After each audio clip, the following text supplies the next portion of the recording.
Halo, selamat sore Bapak Ibu sekalian. Apa kabar? Selamat sore, kabar Luar baik, luar biasa biasa. ya. Kasih jempolnya luar biasa ya. Ke pasar modern, beli gado-gado lontong. Ikut. Baru sadar pakai kaos bolong. Ampun. Apa kabar Bapak Ibu yang baik dan tidak sombong? Jumpa lagi dengan saya, Reni Wayo. Biar amat. Oh, kaos bolongnya Maaf, tuh sekali-sekali Reni, GR ya. Iya, sekali-sekali GR nggak apa-apa lah ya.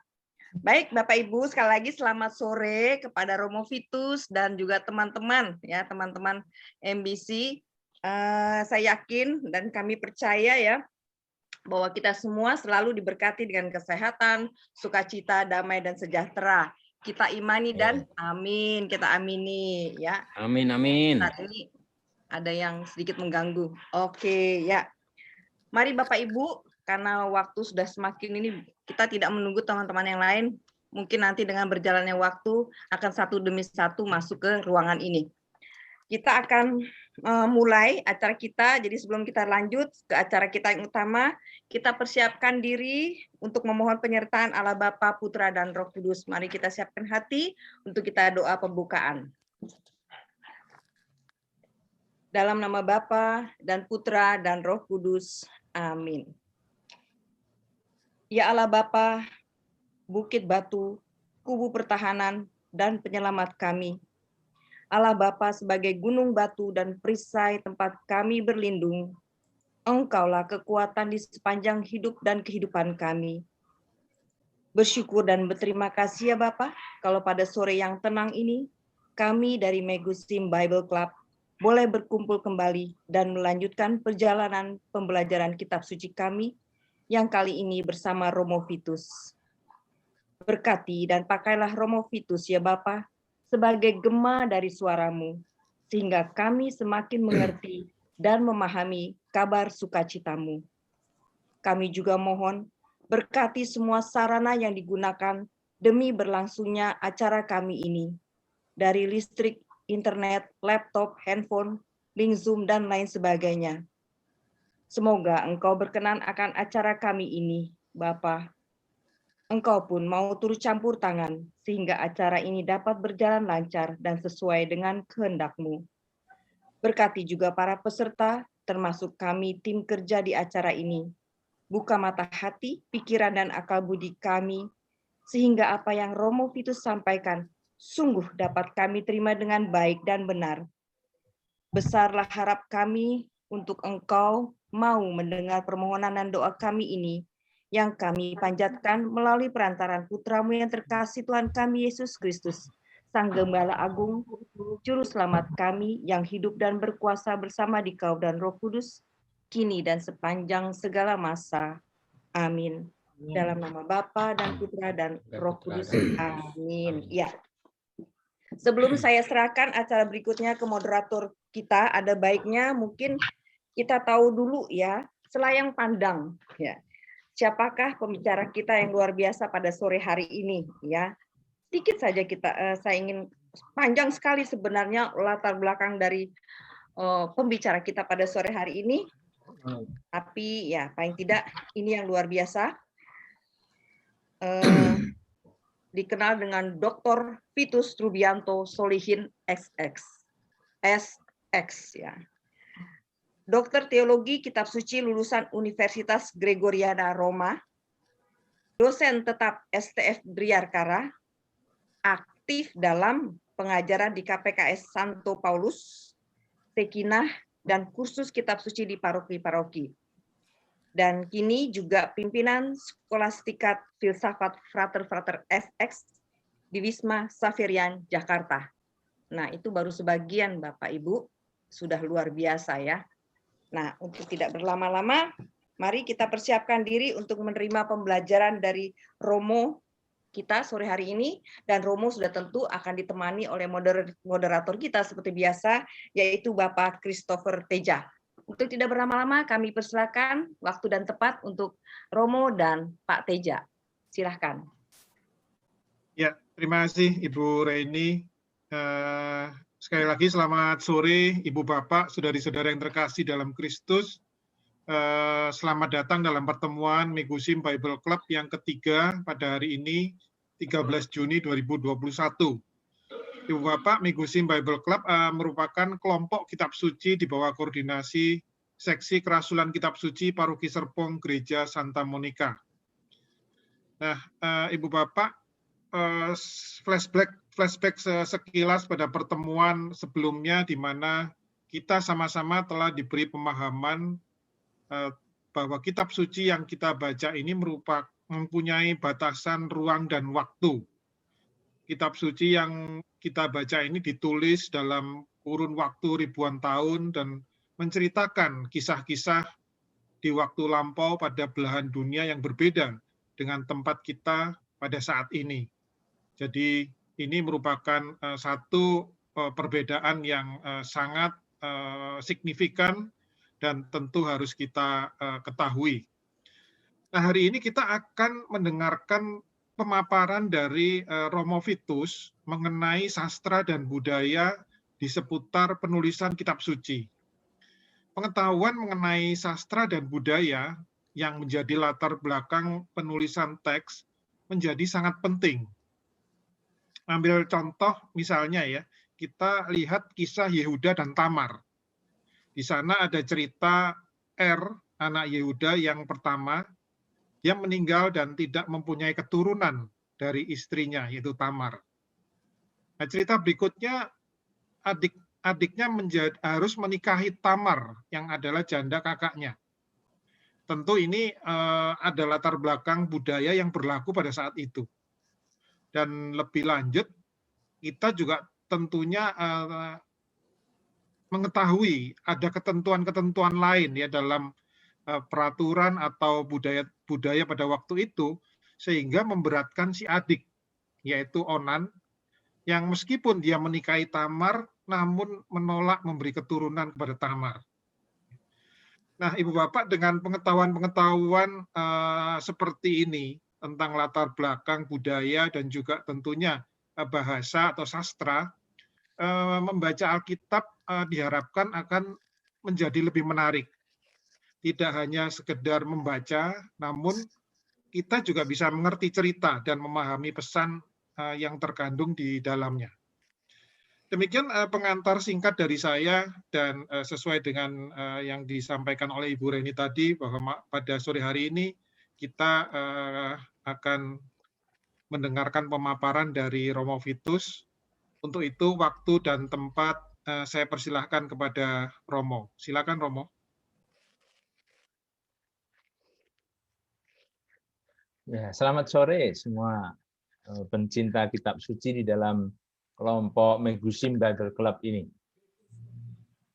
Sebenarnya tema yang diberikan kepada saya ini cukup luas, maka dalam 1,5 jam rasanya tidak mungkin memberikan semua informasi, dan bukan itu tujuannya. Maka diberi judul di dalam topik itu sekilas tentang sastra dan budaya kitab suci. Sekilas saja, karena sebenarnya Bapak Ibu saudara-saudari mungkin sudah tahu di sana-sini. Yang penting di sini adalah memancing pertanyaan, membuat kita penasaran dan mencari di mana informasi semacam itu bisa ditemukan. Sambil tetap dalam rangkaian topik yang sudah dipersiapkan oleh panitia dari Megusim Bible Club, saya membuat juga kaitan pembicaraan kita dengan topik yang sudah dipelajari sebelumnya. Saya minta izin untuk memberikan share screen, moga-moga saya sudah ada jadi co-host.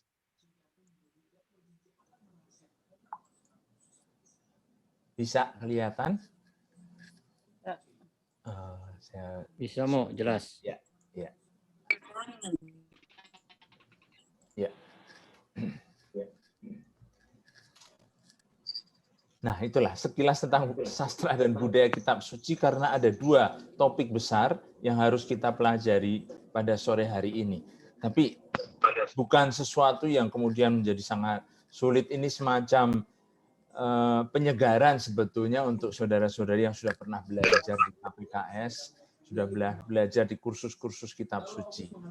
Memang ketika orang mau membaca kitab suci perlu hal-hal yang semacam ini. Premis awalnya adalah memang maksudnya sebagai pendahuluan, siapa yang mau membaca kitab suci itu sama dengan orang yang mau berlayar di samudera yang luas. Dia butuh kompas supaya tidak tersesat dan terdampar nanti di satu tempat yang asing tidak dikenal. Kitab suci itu seperti bayangannya begitu. Tidak cukup niat baik saja. Tidak cukup tekad yang kuat.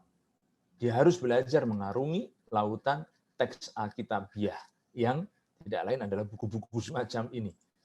Maka dalam kaitan dengan pembicaraan barangkali sebelumnya, memang perlu kita sadari apa yang sedang kita bahas ini adalah teks kitab suci yang memang merupakan bagian dari sastra kuno. Pertama-tama, sambil tetap memakai imajinasi yang sama, imajinasi orang yang berlayar tadi, kita perlu memiliki satu pelabuhan yang solid, yaitu satu terjemahan Alkitab yang baik, atau bahkan satu Alkitab edisi studi, agar dapat membuat pendekatan yang cukup ilmiah dan berbuah. Artinya, membaca kitab suci ya tentu saja perlu teks kitab suci mana yang mau kita baca. Di balik ini, di latar belakang ada teks-teks kitab suci dalam terjemahan bahasa Inggris. Dalam bahasa modern, bahasa Inggris terutama di sini, yang punya Katolik, The New Jerusalem Bible, dan The New American Bible, yang merupakan terjemahan ekumenik, atau seperti yang kita punya, Alkitab Deuterokanonika dari LAI ini, mirip dengan New Revised Standard Version yang merupakan hasil penerjemahan bersama para pakar dari Katolik dan dari Reformasi dari Kristen Protestan. Alkitab edisi studi memang sayangnya belum memasukkan di dalamnya Deuterokanonika. Jadi Alkitab edisi studi yang memang harganya cukup mahal ini sebagai satu teman dalam pembacaan sesuatu yang bagus, karena di dalamnya saudara-saudari paling tidak jika muncul pertanyaan ada informasi dasar yang bisa membantu kita untuk melanjutkan pembacaan dengan makin menarik gitu. Maka ketika semuanya sudah siap, begitu kita sudah dibekali juga dengan perahu yang cukup baik kondisinya, mari berangkat. Tinggal pertanyaan, bagaimana mulai berlayar itu? Ada 4 poin utama untuk membaca dan memahami kitab suci dengan baik yang mau saya pakai sebagai kerangka pembicaraan kita supaya memang bukan hanya sekedar waktunya bisa sesuai dengan apa yang ditawarkan, ada kesempatan juga untuk diskusi dan tanya jawab. Maka yang pertama, saya mau mengangkat kembali ke ingatan kita pada kaitan dengan yang sudah dibicarakan oleh Pak Hortensius bulan yang lalu. Alkitab itu satu buku, satu perpustakaan.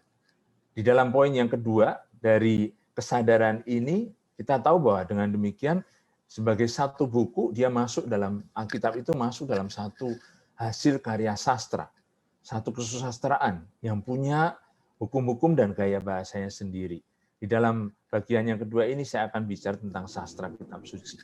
Bagian yang ketiga nanti kita akan bicara Alkitab itu sebagai satu kisah sejarah. Kenyataannya kalau kita membaca dan mulai menyadari bahwa ternyata segala macam bentuk tulisan yang ada di dalam kitab suci itu ditulis oleh begitu banyak orang dari generasi ke generasi, membentuk satu cerita sejarah, yaitu sejarah keselamatan Allah.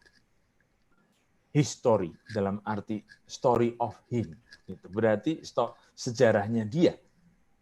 Allah yang punya rencana untuk menyelamatkan dan membuat kita semua bahagia. Bagian yang keempat, akhirnya tentu saja sebagai kitab yang disebut kitab kudus, kitab suci, Alkitab itu adalah sabda Allah karena membantu kita untuk berdoa, membantu kita untuk berjumpa dengan Dia yang menjadi pengarang utama, pengarang sejatinya yaitu Allah. Ini kira-kira program perjalanan kita pada sore hari ini. Di dalam bagian kedua saya bicara tentang sastra, bagian yang ketiga nanti kita akan bicara tentang budaya, sedikit saja. Bagian yang pertama kita mulai dengan menyegarkan kembali ingatan kita pada apa yang sudah digarisbawahi dan ditekankan oleh Pak Hortensius, saya kira. Alkitab itu satu buku, Alkitab, buku agung, kalau dalam bahasa Arab. Tapi dari kata turunannya aslinya, tabibia, ya, dalam bahasa Yunani, itu sebetulnya menunjukkan kata yang jamak, bukan yang plural, bukan singular.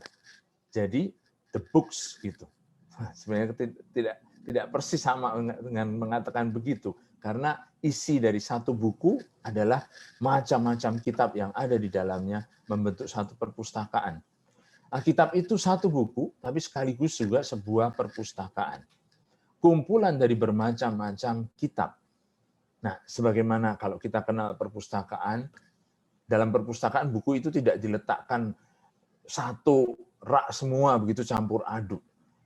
Buku-buku itu diatur dengan cara sedemikian rupa sehingga ketika kita mau mencari, paling tidak dibantu oleh pembagian raknya, pembagian kotak-kotaknya. Dari sini kita sudah lihat bagaimana sastra itu punya jenis-jenisnya. Law atau hukum, ya, lalu sejarah, lalu hikmat atau kebijaksanaan, bisa dikatakan filsafat gitu. Lalu kitab nabi-nabi, jadi yang bentuknya nubuatan, atau di sini yang nabi besar dan di sini yang nabi kecil. Dan seterusnya. Begitu juga Injil sebagai satu semacam biografi atau novel begitu. Sejarah sama di dalam Perjanjian Lama, ada juga di Perjanjian Baru. Itu juga surat-surat dari Paulus dan surat-surat pastoral yang ditujukan bukan kepada gereja, bukan pada pribadi-pribadi. Nanti kita akan kembali ke sini. Alkitab itu satu buku, tapi sekaligus juga sebuah perpustakaan. Berapa banyak buku yang ada di dalam perpustakaan ini? Jawabannya tergantung dari kitab suci mana yang kita bicarakan. Saya tidak mengulang apa yang sudah dijelaskan oleh pembicara sebelumnya. Orang Katolik di sini yang pernah viral gambar ini harus tahu bahwa kita punya 48 kitab Perjanjian Lama dan 27 kitab Perjanjian Baru. Bisa dikatakan 46 ya, 46, 73 atau 74. Sedangkan Alkitab Protestan punya 39 kitab di Perjanjian Lama dan 27 kitab di Perjanjian Baru. Karena kita punya Deuterokanonika, 7 atau 8 kitab di dalam tambahan itu. Dari perpustakaan itu lalu kita bisa juga mengetahui bahwa ada buku-buku yang rupanya tidak sama jumlah halamannya, tebalnya. Jadi seperti dalam Perjanjian Lama, Mazmur itu dikatakan yang paling panjang kalau menurut bab dan ayatnya. 150 bab dan 2461 ayat. Tapi kitab Nabi Yeremia kalau dihitung dari jumlah katanya itu yang paling panjang. Babnya lebih sedikit dari Mazmur, tapi jumlah kata-katanya lebih panjang. Atau buku yang paling pendek dalam Perjanjian Lama, itu dari kitab Nabi Obadja. Hanya 21 ayat, 670 kata. Dalam Perjanjian Baru, yang paling pendek itu adalah surat kedua Yohanes, yang punya 13 ayat saja, lebih pendek daripada surat Paulus kepada Filemon. 298 kata. Sementara yang paling panjang itu Injil Lukas. Ternyata memang Injil yang menarik ini memang menempati tempat yang penting karena buku yang paling panjang dalam Perjanjian Baru. 24 bab dengan 1151 ayatnya.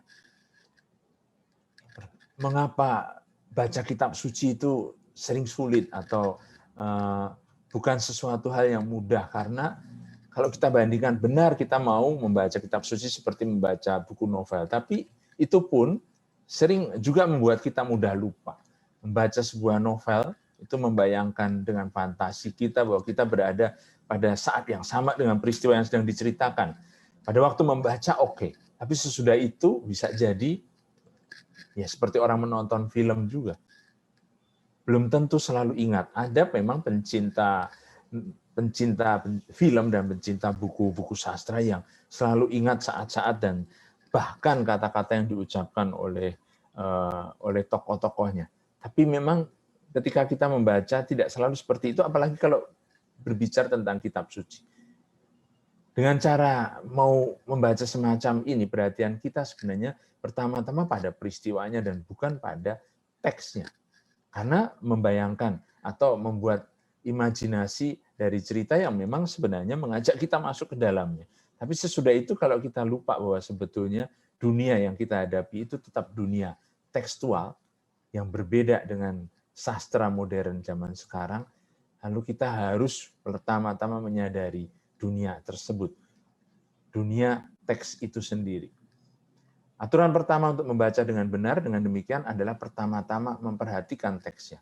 Perlu belajar membaca teks kitab suci dengan menyingkapkan apa yang ada di dalam teks, membedah teksnya, membiarkannya berbicara tanpa memaksakan unsur-unsur dari luar.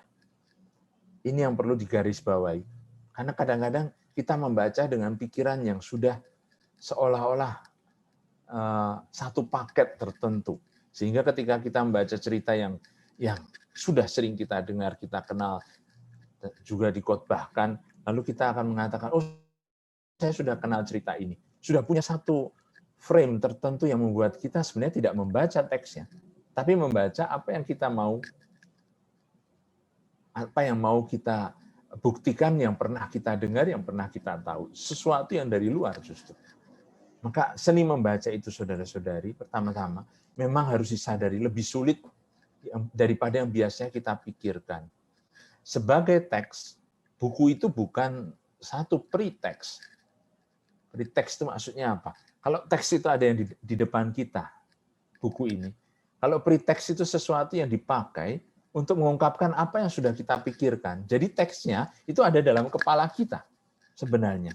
Yang di depan kita baca hanya dipakai sebagai satu batu loncatan untuk membuktikan, oh yang saya pikirkan ini benar begitu. Jadi ini sebenarnya tidak terlalu tepat. Karena apa? Dengan cara demikian, maka kita tidak selalu membiarkan teksnya berbicara lebih dulu. Karena kita yang berbicara.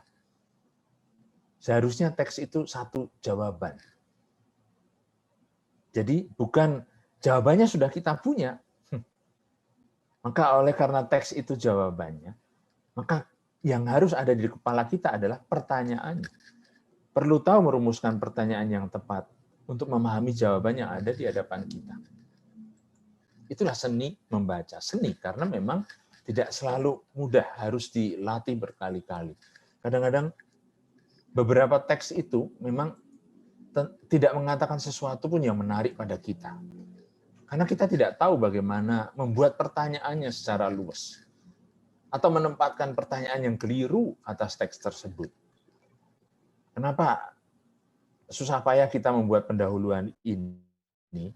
Justru karena Anda sekalian yang memilih nama Megusim untuk kelompok kitab suci ini. Justru karena berangkat dari orang-orang Majus yang bertanya, di manakah Mesias yang dilahirkan itu? Pertanyaan yang tidak mudah dijawab juga oleh orang-orang di Yerusalem itu, oleh Herodes. Tapi itu pertanyaannya. Dicoba dicari jawabannya di kitab suci. Tapi ketika orang-orang di Yerusalem itu sudah punya paket sendiri yang fix, bahwa Mesias harus dilahirkan di sini dan segala macam yang mereka pikirkan, lalu mereka tidak melihat bahwa sebenarnya apa yang tertulis itu sedang terjadi. Perlu membuat satu pertanyaan, merumuskan pertanyaan yang tepat. Maka kalau dipilih kata Megusim sebagai nama kelompoknya, justru karena spiritualitas itu yang mau dikembangkan di dalam kelompok ini tentu saja. Membuat orang yang membaca kitab suci itu selalu berani bertanya, penasaran. Tidak berhenti pada sesuatu yang kemudian membuat mereka kecewa karena tidak menemukan jawaban atau malah sudah membuat jawaban sendiri di kepalanya seperti Herodes dan orang-orang di Yerusalem itu. Maka kebalikan daripada memakai nama Megusim, justru kita menjadi orang yang rupanya justru bisa saja mengkhianati atau orang sering katakan memperkosa teksnya. Oleh karena itu perlu menyingkapkan dari sudut pandang mana sebuah teks berbicara kepada kita dan menentukan soalnya yang mau didalami. Tentu saja sudut pandang pengarangnya. tokoh-tokoh yang diceritakan dalam teksnya. Bukan sudut pandang kita sendiri. Satu pembacaan yang tergesa-gesa dan sepintas lalu saja bisa mengelabui kita dengan pesan yang sebenarnya sudah ada dalam kepala kita. Oleh karena itu, sekali lagi, seni membaca teks. Penting, saudara-saudari. Jika kita mau belajar membaca, kita harus berusaha memahami seni mengurai teks dengan cara menemukan pertanyaan yang tepat. Teks itu seperti satu permadani yang indah yang mau kita telusuri benang-benangnya. Terbuat dari benang yang warna apa saja. Mengurai simpul-simpul itu. Ini satu latihan yang dipelajari pelan-pelan. Tidak bisa cepat-cepat memang. Maka nasihat yang sangat sederhana, dengan melihat latar belakang teks dari Injil Lukas ini yang bicara tentang doa Bapa kami. Di sampingnya ada cerita tentang Marta dan Maria di atasnya. Dan di sampingnya ada cerita orang Samaria murah hati. Nasihat yang sangat sederhana maksudnya dalam menghadapi teks semacam ini, kita bisa bertanya, siapa tokohnya? Adakah lokasi atau keterangan tempat yang ditunjukkan? Adakah penunjuk waktu atau saat yang diungkapkan? Mana kata-kata kerja yang digunakan? Tindakan apa yang dilakukan tokoh-tokoh utamanya? Gelar atau sebutan apa yang diberikan oleh atau kepada tokoh-tokohnya? Coba perhatikan kisah Maria dan Marta yang sudah sering kita dengar itu. Barangkali memperhatikan pertanyaan ini, gelar apa yang diberikan oleh Marta kepada Yesus? Marta tahu dengan pertanyaannya bahwa Yesus itu, tamunya itu Tuhan. Tapi Tuhan yang dia panggil dengan nama Tuhan begitu, ditegur oleh Marta karena tidak mau atau membiarkan dia melayani seorang diri. Jadi sebenarnya Tuhan yang dimarah-marahi. Nah, macam itu. Cara membaca yang menimbulkan pertanyaan karena kita memperhatikan hal-hal yang semacam ini. Ada kontras, ada perbedaan, ada pertentangan. Apa yang tampak di antara tokoh-tokoh itu? Tempat, corak suasananya, dan lain-lain. Ini cuma satu contoh yang sederhana, tapi langsung membuat kita bisa bertanya, lah kalau yang kita hadapi cerita, memang benar saudara-saudari, ada dua corak teks yang berbeda kalau mau dikatakan secara sederhana kitab suci kita yang ada di hadapan kita itu tertulis dengan cara begini. Yang ditulis rapat begitu dari ujung ke ujung, maksudnya dari kiri ke kanan, atau yang ditulis dengan cara yang tidak sejajar semacam ini, karena apa? Ditulis dengan renggang-renggang, mau dikatakan sesuai dengan rimanya memang. Memang yang saya copy atau scan ini dari kitab suci untuk yang berhuruf besar begitu sehingga mulai semua ayat dari pinggir. Tapi sudah bisa kita lihat ada dua bentuk yang berbeda, bentuk prosa dan bentuk yang puisi. Seperti ini dari kitab Ayub dan dari kitab Kejadian. Kisah penciptaan dalam Kejadian bab 1 dan bab 2 itu nampak tersusun sebagai prosa. Kelihatan dengan cara pandang kita langsung teksnya itu penuh begitu. Sementara kitab Ayub ya disusun terutama dalam bentuk puisi semacam ini. Nah, ini bagian terakhir dari kitab Ayub bab 42 yang mengungkapkan dialog antara Ayub dan Tuhan sampai dia mengatakan ini. Hanya satu kali. Hanya dari kata orang saja aku mendengar tentang engkau. Tapi sekarang mataku sendiri telah memandang engkau.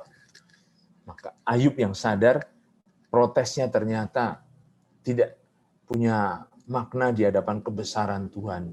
Protes atas penderitaannya. Tapi kemudian sesudah dialog ini, kita lihat ada cerita tentang bagaimana Ayub dipulihkan.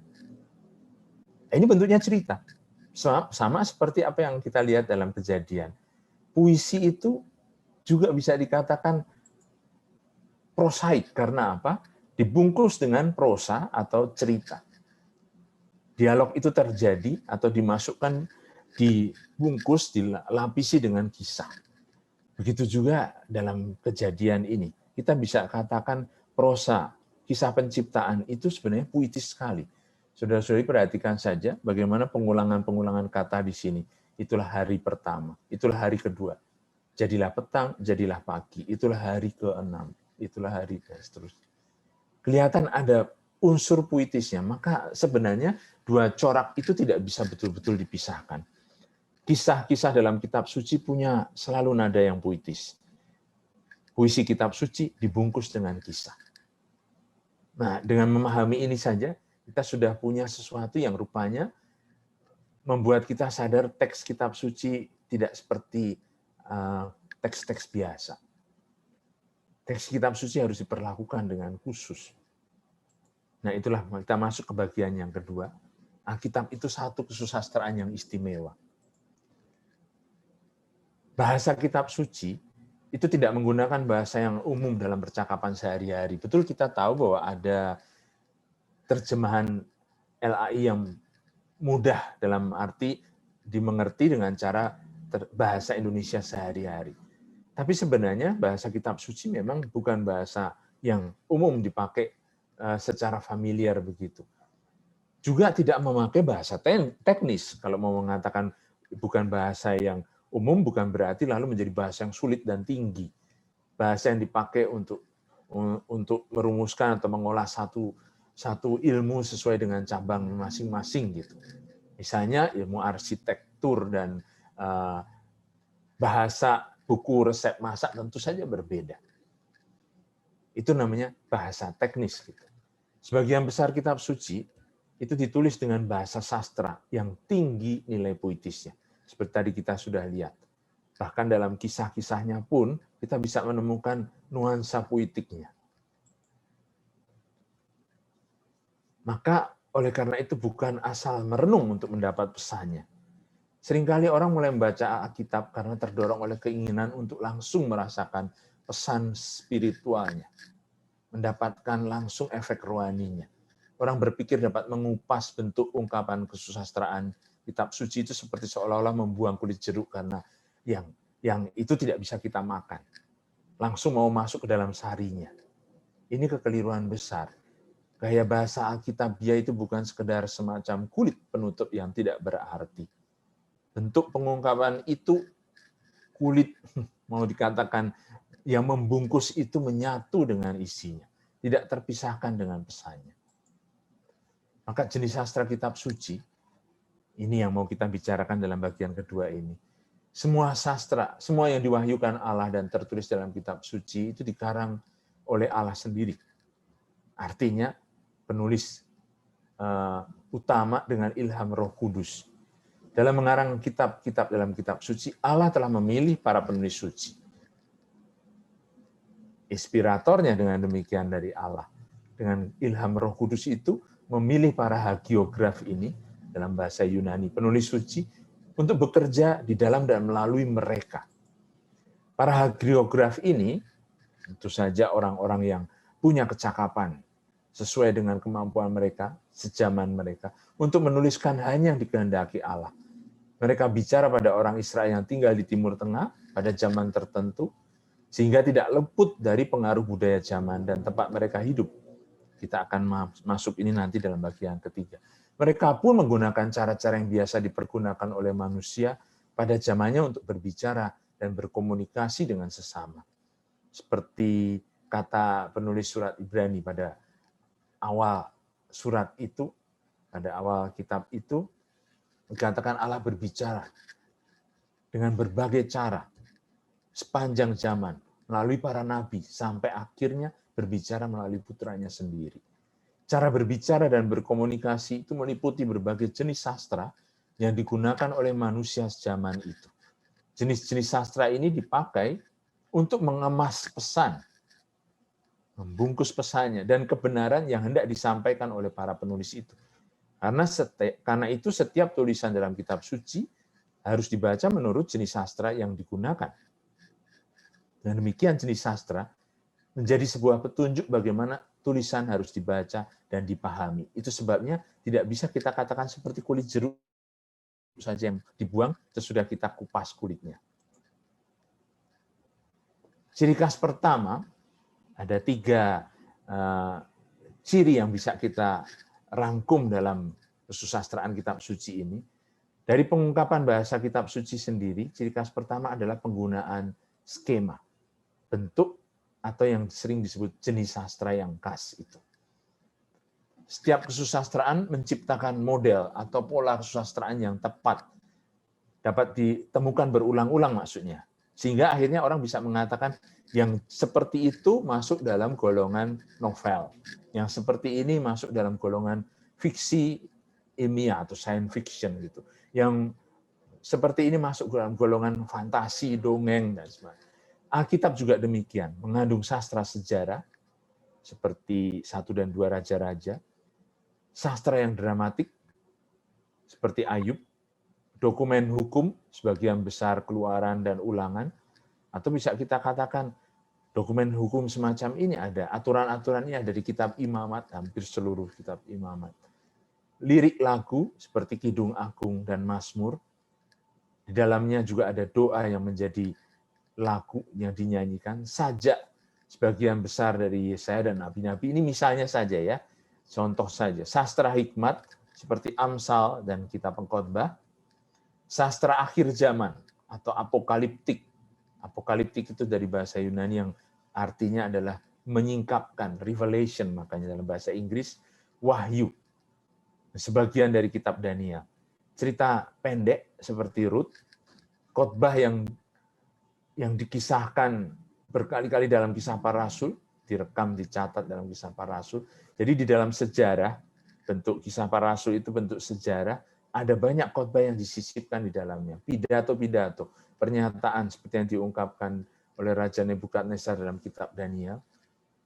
Tadi saya sudah sebut doa, berbagai doa dalam kitab Mazmur, perumpamaan-perumpamaan seperti yang diceritakan oleh Yesus, dongeng seperti yang diceritakan Yotam dalam kitab Hakim-Hakim 9 itu. Ini tidak bisa dikatakan perumpamaan begitu saja, karena seperti fabel, cerita binatang dan tumbuh-tumbuhan begitu. Dan surat-surat, contohnya Efesus, surat pada jemaat di Roma, dan sebagainya. Seperti yang kita lihat dalam bagian rak perpustakaan kitab suci yang sudah kita lihat gambar sebelumnya. Nah, ciri khas yang kedua dari bahasa Alkitabiah itu adalah pengulangan. Satu kekayaan dan kelimpahan ungkapan yang serupa membuat orang modern akan mengatakan ini teks kok terlalu berlebih-lebihan, redundant. Tapi redundansi ini, pengulangan itu bukan tanpa arti. Pengarang mengkontemplasikan kenyataan secara mendalam, hampir ekstase gitu.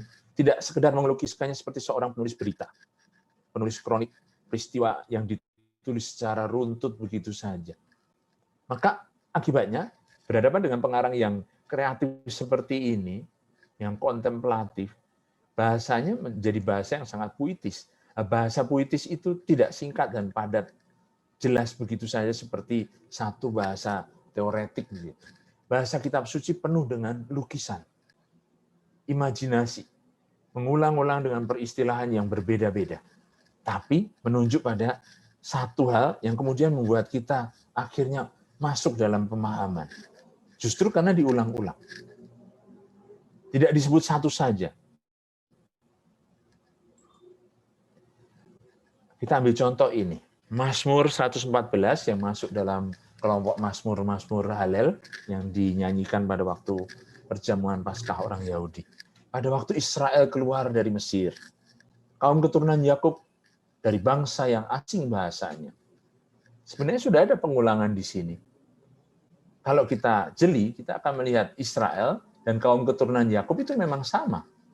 Mesir dan bangsa yang asing bahasanya, tentu saja dari sudut pandang Israel, itu sama. Maka dari 2 baris kalimat pertama ini saja, di Mazmur 114, kita sudah mendapatkan satu pengulangan, sinonim gitu. Seperti siapakah Israel? Ya itulah anak-anak Yakub. Yakub sendiri sudah bergulat sepanjang malam di pinggir sungai Yabok, akhirnya mendapatkan nama Israel. Anak-anak Yakub keturunan Yakub yang dibawa ke Mesir ketika kelaparan melanda seluruh Palestina itu, dan Yusuf menjadi orang yang penting di Mesir, maka anak-anak Yakub pindah ke sana. Waktu Israel keluar dari Mesir, dibebaskan dari perbudakan di Mesir, sesudah tidak ada lagi Yusuf, ya sesudah tahun-tahun kemudian mereka menjadi bangsa yang besar tapi di bawah perbudakan karena ada Firaun yang rupanya tidak suka pada orang-orang Israel ini yang semakin berkembang biak, semakin banyak. Nah, tapi Israel dalam arti bukan nama seperti yang kita punya sekarang. Israel dalam arti nama bapak bangsa itu, Yakub, keturunan Yakub itulah Israel. Maka Yehuda menjadi tempat kudusnya, Israel wilayah kekuasaannya. Di sini kita beralih ke sesuatu yang rupanya diulang lagi coba, tapi sudah di lain zaman. Kalau di kalimat pertama kita melihat atau teringat kitab Keluaran, di mana Musa membawa umat Israel keluar dari Mesir, maka ayat yang kedua kita ingat zaman yang sudah berbeda, zaman raja-raja. Yehuda yang menjadi tempat kudusnya, Israel wilayah kekuasaannya, seperti tanah Palestina, terbagi menjadi dua, wilayah Yehuda dan wilayah Israel di utara. Laut melihatnya dan melarikan diri. Sungai Yordan berbalik ke hulu. Pengulangan-pengulangan ini saudara-saudari perhatikan, ya, ada laut, ada sungai, ada gunung, ada bukit. Nanti diulang lagi. Ada apa hai laut sehingga engkau melarikan diri? Hai sungai Yordan sehingga engkau berbalik ke hulu. Gunung-gunung melompat seperti domba-domba jantan dan bukit-bukit seperti anak domba. Hai gunung-gunung, mengapa? Masih dilanjutkan pertanyaannya. Sehingga kamu melompat-lompat seperti domba jantan. Hai bukit-bukit, sehingga kamu seperti anak domba. Kata melompat-lompat tidak ditulis kembali. Pengulangan-pengulangan di bagian tengah ini juga mau mengatakan sesuatu yang sebenarnya membuat kita berpikir, membuat kita bertanya. Apa artinya sebetulnya? Dan ini ternyata tidak sekedar pengulangan yang tanpa arti. Laut melihatnya lalu melarikan diri, ini sesuai dengan ayat-ayat pertama tadi. Laut Merah yang disibakkan ketika umat Israel berjalan di tengah-tengahnya dan dibebaskan. Sungai Yordan ternyata juga disibakkan oleh Yosua ketika membawa umat Israel masuk ke tanah terjanji. Rupanya ini cerita dari pembebasan dari kitab Keluaran sampai waktu Israel mau masuk ke tanah terjanji di kitab Hakim-Hakim, di kitab Yosua. Gunung-gunung melompat bagaikan domba jantan dan bukit-bukit seperti anak domba. Kita sudah beralih di zaman yang lain ketika Israel akhirnya mendirikan atau membangun kerajaan dengan tempat kudus di atas Gunung Sion. Dan seterusnya. Begitu. Ya, kita lihat pengulangan-pengulangan itu rupanya bercerita, berbicara, dan membuat kita bertanya, karena ini tidak sekedar sesuatu yang diulang tanpa arti. Begitu, perjanjian baru juga demikian. Kalau kita ambil contoh dari Lukas ini. Sudah kita kenal teks ini barangkali, tapi jarang kita perhatikan karena kita tidak langsung tangkap maknanya, karena pengulangan saja. Seorang anak kalau mau membuat deklamasi justru memperhatikan pengulangan itu, karena dengan demikian mudah dihafal. Dengan diberi judul tanda Yunus, kita perhatikan ini. Pada waktu penghakiman, ratu dari selatan itu akan bangkit bersama orang-orang dari angkatan ini. Ia akan menghukum mereka, sebab ratu ini datang dari ujung bumi untuk mendengarkan hikmat Salomo. Sesungguhnya yang ada di sini lebih daripada Salomo. Pada waktu penghakiman, orang-orang Niniwe akan bangkit bersama angkatan ini. Dan mereka akan menghukumnya. Sebab orang-orang Niniwe itu bertobat waktu mereka mendengarkan pemberitaan Yunus. Dan sesungguhnya yang ada di sini lebih daripada Yunus. Saudara-saudari perhatikan, saya tidak beri tanda, tapi terdengar waktu dibacakan, banyak sekali pengulangan pada waktu penghakiman. Pada waktu penghakiman, orang itu bangkit dan akan menghukum mereka. Ya, dikatakan diulang lagi begitu. Sesungguhnya yang ada di sini lebih daripada. Kalau yang di atas kita bicara tentang Raja Salomo, yang di bawah ini bicara tentang Nabi Yunus. Raja yang terkenal karena hikmatnya itu membuat ratu dari selatan itu datang untuk mendengarkan hikmat Salomo. Ratu itu dari selatan, orang-orang Niniwe ini dari Babilonia, ada di utara. Bangkit bersama angkatan itu dan akan menghukum orang-orang yang mempertanyakan tanda, minta tanda dari Yesus ini. Apa artinya sebenarnya pengulangan ini? Ratu dari selatan, orang-orang dari utara, semuanya akan menghakimi orang Yahudi, orang Israel yang bertanya-tanya karena tidak mau percaya. Yang menuntut tanda karena tidak mau percaya. Padahal di sini yang ada di hadapan mereka lebih daripada raja, lebih daripada nabi. Anak manusia itu datang dari Allah sendiri. Kalau saudara-saudari perhatikan, dengan cara demikian mau menunjukkan pengulangan itu satu komplementaritas, satu totalitas, melengkapi satu sama lain karena ada utara, ada selatan, ada ratu, ada orang-orang yang dimaksud laki-laki, ada raja, ada nabi. Semuanya menjadi tanda sebenarnya di dalam kitab suci yang dibaca oleh orang-orang sejaman Yesus juga, tapi mereka tidak mengerti dan masih minta tanda. Karena mereka tidak mau bertobat. Maka kita baca pada bagian yang berikut, ini dari bab 11, yang ini dari bab 13. Tapi nadanya sama ketika orang-orang datang pada Yesus dan bertanya tentang nasib orang-orang Galilea, yang darahnya dicampurkan Pilatus dengan darah korban yang mereka persembahkan. Yesus menjawab mereka, sangkamu orang-orang Galilea ini, Galilea ada di utara. Lebih besar dosanya daripada dosa semua orang Galilea yang lain karena mereka mengalami nasib itu. Nasib itu akibat kejahatan atau kekejaman yang dihasilkan oleh kejahatan manusia. Pilatus di sini. Tidak kataku kepadamu, jikalau kamu tidak bertobat, kamu semua akan binasa dengan cara demikian. Atau sangkamu, nah tambahan ini membuat redundansi, pengulangan dari apa yang sebenarnya sudah dikatakan di atas, tapi tidak sekedar pengulangan. Ke-18 orang yang mati ditimpa menara dekat Siloam. Kolam Siloam itu ada di dekat Yerusalem. Ada di Yerusalem, maka ada di selatan. Lebih besar kesalahannya daripada kesalahan semua orang lain yang diam di Yerusalem. Lihat kota Yerusalem dibandingkan dengan Galilea yang di utara. Tapi yang di sini kejahatan, tragedi karena kejahatan manusia, di sini tragedi karena alam. Karena menara dekat Siloam itu runtuh. Tidak kataku kepadamu, jikalau kamu tidak bertobat, kamu akan binasa dengan cara demikian. Semua peristiwa dengan demikian menjadi tanda zaman yang mengundang sesuatu, terutama pertobatan. Itulah sebabnya perlu memperhatikan pengulangan. Repetition is a good thing. Justru karena kata orang dalam peribahasa, pengulangan itu induknya pengetahuan. Ya kan? Oleh karena itu penting memperhatikan bahwa pengulangan tidak sekedar sesuatu yang dilewati begitu saja. Seperti Mazmur 115, lanjutan dari Mazmur Halal di 114 tadi. Dengan merujuk pada berhala-berhala yang dikritik di sini. Punya mulut tapi tidak dapat berkata-kata, punya mata tetapi tidak dapat melihat, punya telinga tetapi tidak mendengar, punya hidung tetapi tidak mencium. Mulut, mata, telinga, hidung, semua yang ada di kepala, maksudnya menunjuk pada mata panca indera, ya kan? Mempunyai tangan tapi tidak dapat meraba, mempunyai kaki tapi tidak dapat berjalan. Jadi kalau yang bagian ini merujuk pada sesuatu yang ada di bagian kepala kita, yang di bawah ini tangan dan kaki merujuk pada bagian badan. Tidak dapat memberi suara. Kembali lagi ke mulut rupanya, dengan kerongkongannya. Rupanya di sini diulang mulut dengan suara itu yang muncul dari mulut kita.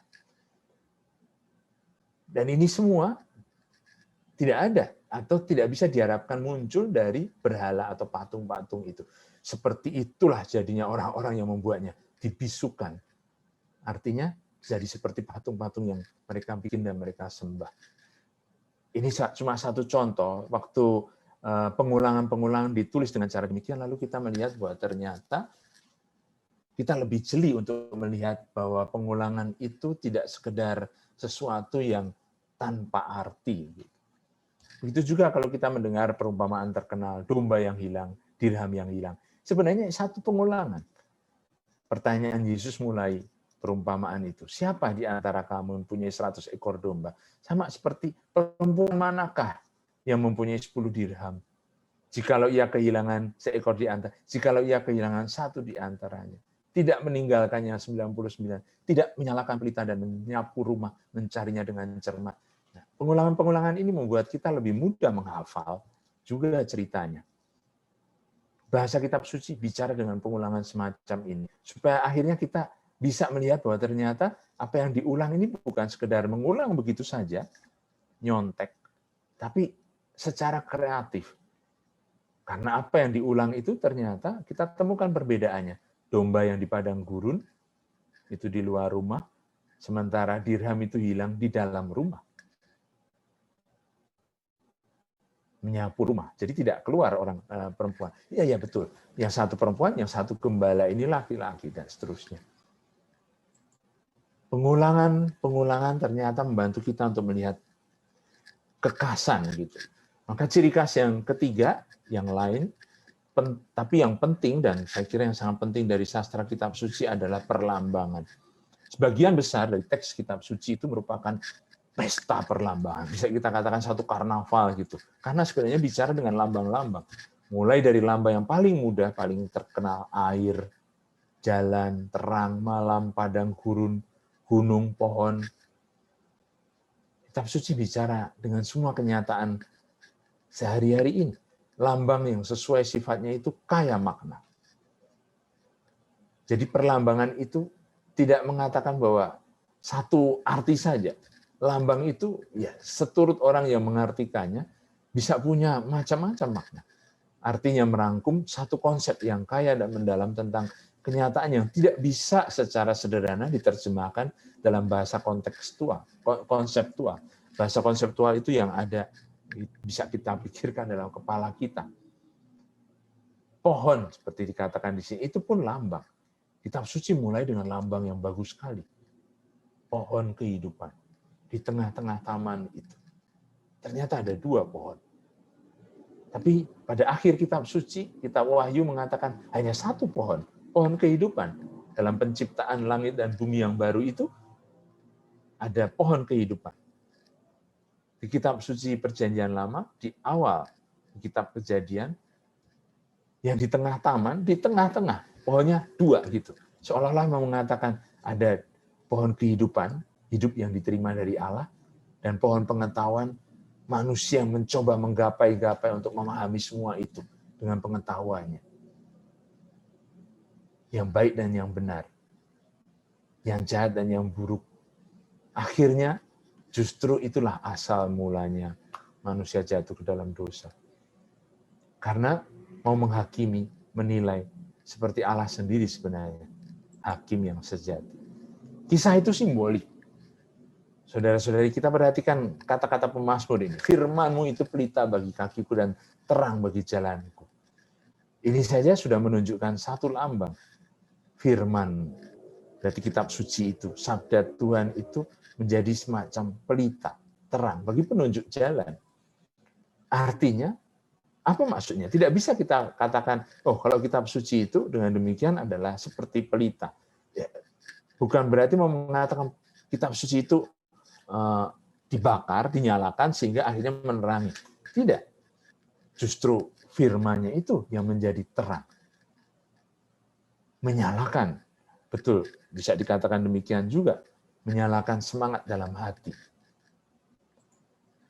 Satu contoh cerita yang mesti sebenarnya dipahami simbolik secara simbolis gitu. Awal dari kisah Samuel dipanggil Tuhan itu. Samuel yang muda itu menjadi pelayan Tuhan di bawah pengawasan Eli. Pada masa itu firman Tuhan jarang. Penglihatan-penglihatan pun tidak sering. Pada suatu hari, Eli yang matanya mulai kabur dan tidak dapat melihat dengan baik sedang berbaring di tempat tidurnya. Lampu rumah Allah belum lagi padam. Samuel telah tidur di dalam bait suci Tuhan, tempat tabut Allah. Kalau ceritanya dilanjutkan, ayat 4, disitulah Allah memanggil Samuel, Samuel. Tapi Samuel tidak mengerti. Pasti panggilan atau seruan itu begitu keras sehingga Samuel terbangun, lalu pergi ke Eli. Itu selanjutnya ceritanya dibaca sendiri. Tapi dari 3 ayat ini saja, saudara-saudara bisa lihat pengulangan-pengulangan itu sebenarnya menunjukkan lambang apa yang mau ditampilkan. Firman Tuhan diungkapkan sebagai sesuatu yang sudah lama tidak kedengaran. Artinya, jangan-jangan orang tidak baca kitab suci lagi. Jangan-jangan pada waktu itu, bahkan imam pun ya dikatakan di sini sudah tidak baca lagi karena memang matanya mulai kabur, tidak dapat melihat dengan baik. Firman Tuhan diungkapkan seperti penglihatan-penglihatan begitu. Artinya, ketika orang berjumpa dengan firman Tuhan, mendapatkan satu penglihatan, mendapatkan satu penampakan, satu visi gitu. Tapi rupanya itu tidak ada lagi. Nah, kalau kita bicara tentang visi di sini, Samuel yang muda menjadi pelayan Tuhan di bawah pengawasan Eli. Artinya, pengawasan itu artinya ada dalam asuhan, tapi juga karena diawasi, dilihat, diamati oleh Eli. Tapi Eli yang rupanya sudah hampir buta karena matanya tidak bisa melihat dengan baik. Lalu dikatakan lampu rumah Tuhan belum lagi padam. Dan toh meskipun semua ini dikatakan semua orang tidur, artinya pada waktu itu mata sudah menutup, tapi lampu rumah Allah masih menyala. Sama seperti kata pemazmur itu. Firman-Mu itu pelita yang kecil bagi kakiku dan terang bagi jalanku. Lampu rumah Allah itulah yang membuat orang kemudian bisa membaca, melihat kembali firman Tuhan. Ketika Samuel dipanggil, dan di situ Samuel mendapatkan visinya. Eli sesudah 3 kali Samuel datang kepadanya baru mengatakan, itu berarti yang memanggil Tuhan. Nanti ketika kamu mendengar suara, katakan, hamba-Mu mendengar. Dan Samuel kemudian mendapat penampakan itu, mendapat visi, mendapat penglihatan yang sudah lama diharapkan oleh orang-orang Israel ini. Maka dia menjadi hakim. Hakim terakhir yang bisa dikatakan hakim yang kemudian menentukan zaman berikutnya, zaman kerajaan. Lambang, saudara-saudari, penuh dengan kenyataan ini kalau kita baca kitab suci. Dari mulai periuk, dari tangan tukang periuk ini, dilumpamakan seperti penciptaan sendiri. Ketika Allah menciptakan manusia dengan segala keterbatasannya, keterbatasan manusia. Seperti seolah-olah Allah tahu bahwa manusia itu bisa jatuh dalam dosa. Tapi mulai sejarah dibentuk dengan kegagalan-kegagalan itu. Maka kitab Kejadian itu bercerita tentang sesuatu yang terus dari apa yang dibangun. Nah, seperti tukang periuk. Ketika periuknya rusak atau tidak pas, kemudian dibangun lagi. Itu berarti dihancurkan dan kemudian dibentuk lagi. Atau ungkapan, atau gambaran sekali lagi pohon, yang menjadi lambang yang penting bagi kitab suci. Kalau orang dikatakan ada di bawah pohon ara, apa artinya? Seperti Natanael yang dilihat Yesus di bawah pohon ara. Itu lambang orang yang memeditasikan masa depan. Orang yang tidak sekedar di bawah pohon ara untuk berteduh dan kemudian enak-enak, santai-santai. Tidak. Orang yang ada di bawah pohon ara itu satu ungkapan meditatif. Atau mutiara. Dalam perumpamaan Yesus kita tahu, mutiara ini juga sebenarnya satu lambang yang kalau kita imajinasikan baru menjadi hidup. Kalau hanya kita baca saja, oh mutiara. Kerajaan surga itu seperti orang yang menemukan mutiara yang indah. Lalu apa?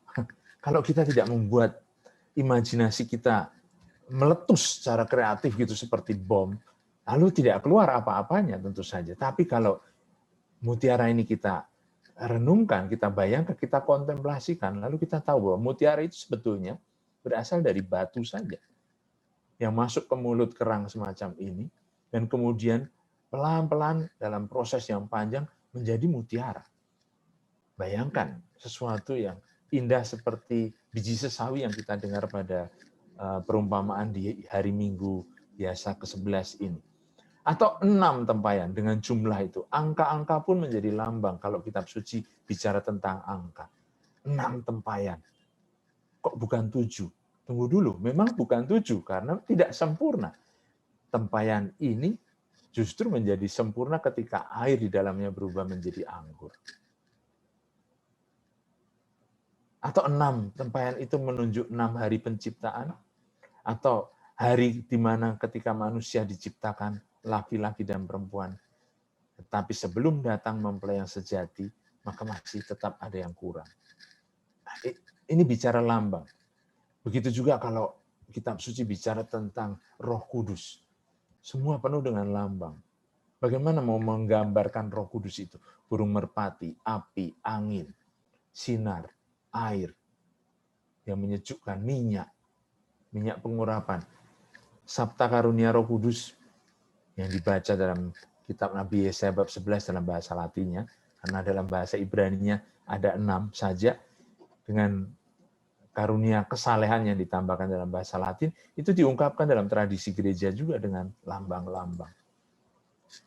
Saudara-saudari, kitab suci bicara dengan lambang. Pembaca kitab suci harus memupuk kemampuan untuk menangkap dan menghargai lambang yang dipakai dalam teks. Dan tidak begitu saja puas dengan olah pemikiran yang tidak terdapat dalam teksnya sendiri. Maksudnya, dengan apa yang sudah ada dalam kepala kita. Menafsirkan lambang-lambang itu tidak berarti menggantikan imajinasi dengan konsep. Itu satu undangan untuk belajar seni pembacaan yang kontemplatif dan komprehensif. Artinya, tidak lepas-lepas. Justru karena kitab suci dilihat secara utuh. Gitu. Seolah-olah ayat-ayat itu bisa dilepaskan lalu buat renungannya sendiri tanpa teksnya, tentu saja tidak. Kita harus melihat keindahannya justru ketika kita melihat bersama-sama pantulannya di dalam air yang tenang ini. Tentu saja air ini harus tenang. Seperti suasana hati kita. Kalau begitu bergolak, seperti air yang bergolak, tidak bisa kelihatan pantulan yang indah dari gunung di belakangnya itu. Yang ketiga, sastra kitab suci tadi sudah dikatakan itu menunjuk sebagai satu kisah sejarah. Sejarah antara Allah dan manusia. Allah yang mau berjumpa dengan manusia, mau mengatakan rencana keselamatannya dan melaksanakannya. Kitab itu satu kitab sejarah. Justru karena dimulai dari rencana yang indah ini, ditangkap oleh iman orang-orang beriman pada zaman itu dan kemudian diwariskan pada keturunan dari satu generasi ke generasi sampai akhirnya tiba di tangan kita, menjadi bestseller yang terus dibaca dalam sejarah. Sejarah budaya kitab suci itu tidak ditulis oleh seorang jenius sendirian. Penulis suci, hagiograf itu bicara dari komunitasnya, dari kelompoknya. Kitab suci itu hasil satu sejarah panjang dari seluruh umat sepanjang 1 milenium. Kitab suci itu buku sejarah umat. Satu buku sejarah perjumpaan antara Allah dengan umatnya. Maka perlu mengetahui dunia di balik kitab suci itu. Untuk memahami kitab suci, perlu mempunyai dasar pengenalan tentang sejarah umat Israel. Ini yang saya maksud ketika mau membicarakan kultur, budaya. Ya, betul, budaya Israel itu dibentuk dengan kenyataan di sekitarnya. Terutama Mesir, Babilonia, dan Syria. Semua daerah Timur Tengah kuno ini yang membentuk bagaimana dunia kitab suci itu. Kita tidak akan punya waktu untuk membahas semuanya. Tapi sejarah budaya itu bukan hanya bicara konseptual saja. Bicara tentang orang-orang, bicara tentang kelompok bangsa-bangsa itu. Mulai dari Abraham sampai ke zaman raja-raja. Sampai ke Yesus. Beberapa atlas geografi dan tabel atau map kronologis bisa menjadi informasi juga penemuan arkeologi yang penting. Satu rangkuman yang memberi bingkai peradaban Timur Tengah kuno, khususnya seperti yang dikatakan Babilonia dan Mesir. Semua itu menjadi satu modal kelengkapan yang penting bagi pembaca yang mau belajar dengan baik dan tidak sekedar berpetualang dengan pemahaman yang kira-kira saja dalam pembacaan kitab suci. Terutama dalam Perjanjian Lama, kenapa Mesir penting? Karena justru Israel sangat dipengaruhi oleh dunia peradaban Mesir kuno ini. terutama justru melalui Musa. Yang kita lihat bagaimana Musa mengajar umat itu menjadi umat beriman. Tapi juga Mesopotamia sebenarnya tidak tertulis di atas. Justru karena dari sini mulailah perjalanan bapak bangsa, Abraham, Ishak, dan Yakub. Juga Persia dan Babilonia menjadi penting karena zaman kerajaan itu rupanya begitu singkat sebenarnya, sehingga kita sadar bahwa Israel itu tidak pernah sungguh-sungguh menjadi negara yang betul bebas dalam waktu yang cukup lama. Lebih sering ada di bawah kekuasaan kerajaan dan kekaisaran yang besar-besar. Tapi justru karena itulah setiap orang Israel punya impian masa kejayaan raja itu, yang disebut dengan istilah mesianik, Mesias gitu. Cita-cita Ratu Adil yang membebaskan mereka, yang membuat mereka kembali menjadi bangsa yang betul-betul bisa menentukan jalannya sendiri. Tidak dikuasai oleh bangsa asing yang besar. Kembali kepada pengalaman iman yang tetap mereka turun alihkan, warisan iman Abraham. Bapak orang beriman itu. Dari bapak bangsa berjalan sampai ke Nabi Musa, akhirnya sampai ke zaman kerajaan Raja Daud yang dipikirkan sebagai raja yang paling agung gitu. Tapi sebenarnya ternyata Daud tidak sungguh-sungguh bisa menyatukan kerajaan Israel seperti ketika Musa membawa umat Israel keluar dari Mesir, dia juga tidak masuk ke tanah terjanji menyerahkannya pada Yosua untuk membagi-bagi tanah itu seturut ke-12 suku Israel. Dan rupanya apa yang terjadi di tanah Palestina itu tetap yang dirasakan budaya yang beragam. Suku-suku di utara dan suku-suku selatan. Daud yang berasal dari Yehuda, ya bersekutu dengan dua suku di sini, Yehuda dan Benyamin, membuat kerajaan selatan yang rupanya dari sini kemudian Saul itu dari suku Benyamin, ya. Lalu dari sini akhirnya membuat wilayah kekuasaannya sampai ke suku-suku di utara. Tapi sebetulnya kerajaan Daud itu tidak pernah betul cukup solid untuk bisa dikatakan kerajaan yang bersatu. Nampak sesudah Daud ternyata Salomo sudah mulai membuat kerajaan itu meskipun dengan kebesarannya, akhirnya anak Salomo ya tidak bisa mempertahankan kerajaan, pecah menjadi dua. Kerajaan utara dan kerajaan selatan. Kenyataan di sini bahwa sebenarnya Israel tidak pernah sungguh-sungguh bersatu. Di dalam masa Raja Daud itulah mereka merasakan bagaimana impian kejayaan itu. Dirasakan juga oleh murid-murid Yesus ketika Yesus akan naik ke surga. Dengan pertanyaan mereka, kapan engkau akan mengembalikan zaman kejayaan itu? Mereka masih tidak mengerti bahwa yang dimaksud itu bukan seperti kejayaan masa lalu dari Raja Daud yang tidak pernah terpenuhi sungguhnya. Karena nyataannya kerajaan Israel itu kemudian kita tahu bahwa dipusatkan pada konteks keagamaan yang penting di sana. Yudaisme menjadi satu kebudayaan yang menaruh tekanan besar pada apa yang menjadi inti dari iman mereka. Bait Allah itulah yang menjadi pusatnya. Betul, Yerusalem, kota yang dipakai sebagai tempat pemerintahan Raja Daud, akhirnya justru bait Allahnya itulah yang menjadi pusat. Karena negara itu tetap negara agama.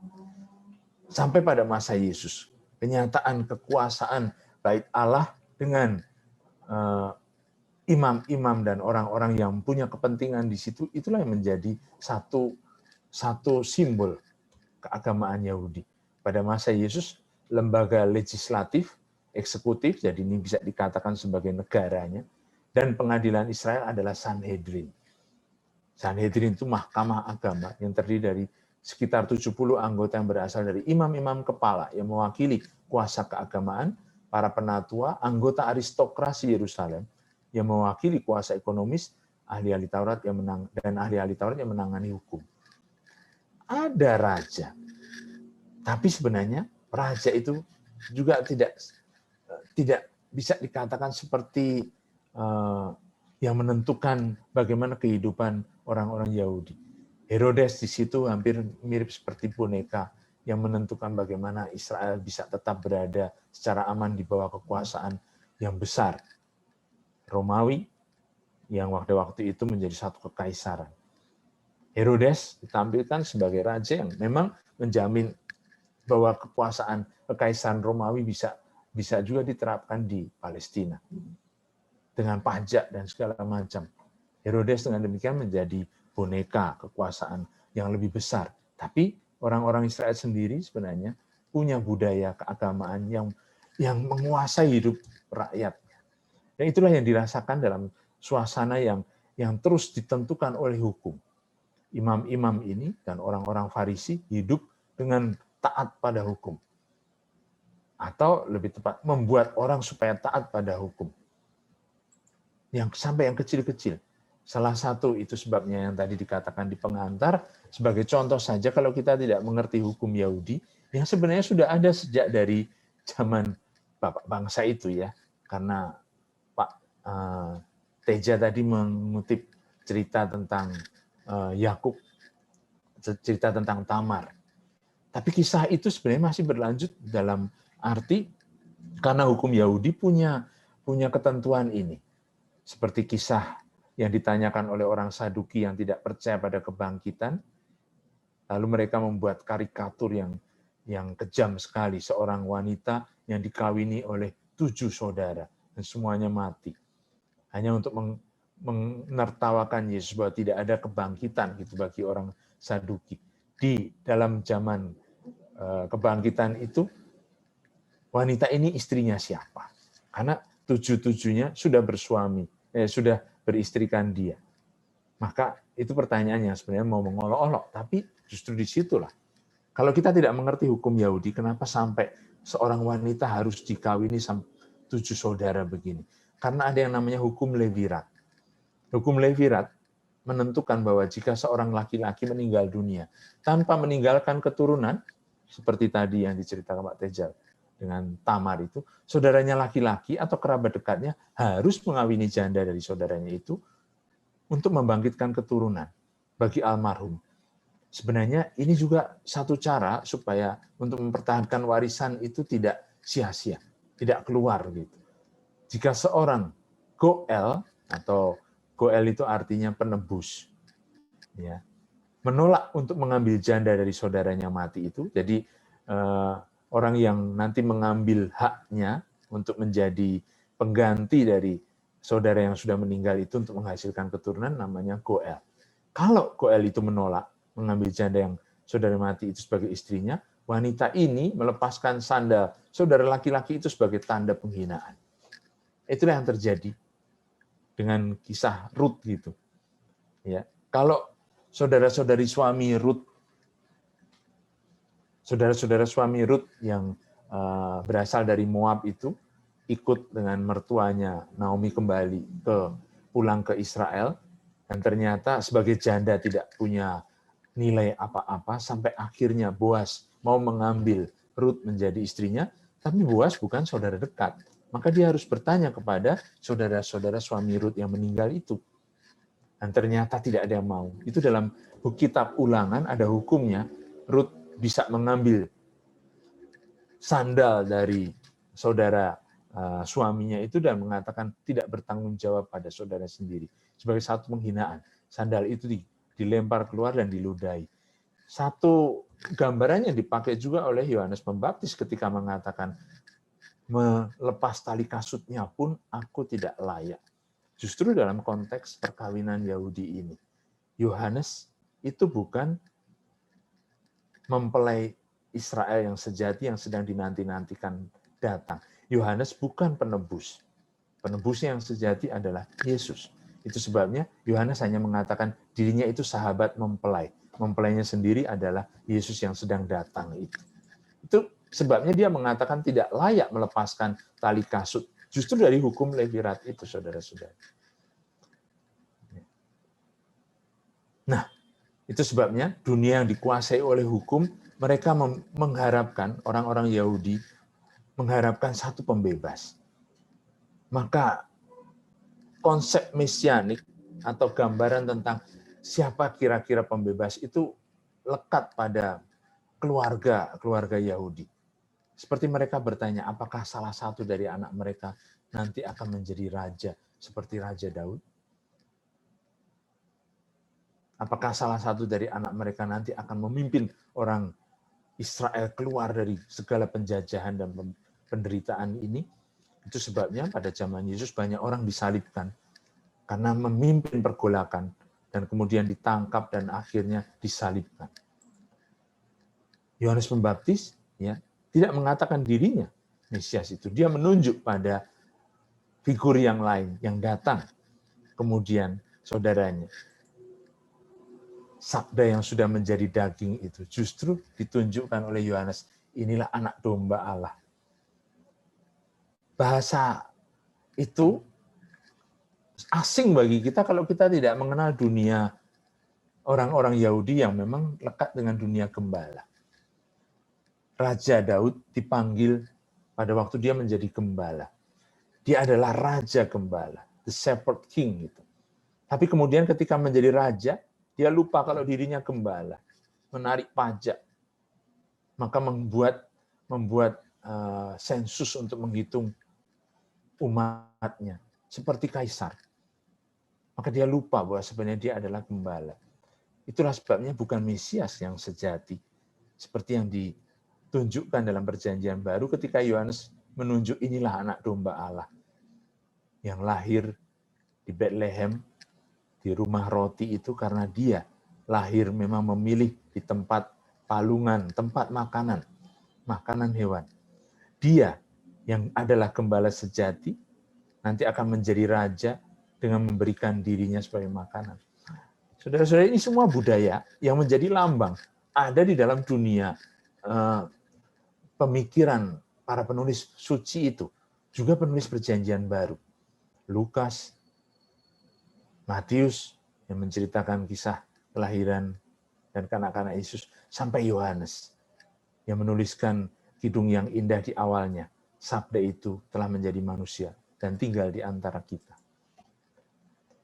Dunia Perjanjian Lama dan Perjanjian Baru itu kita bisa bandingkan seperti dunia yang kontras ini.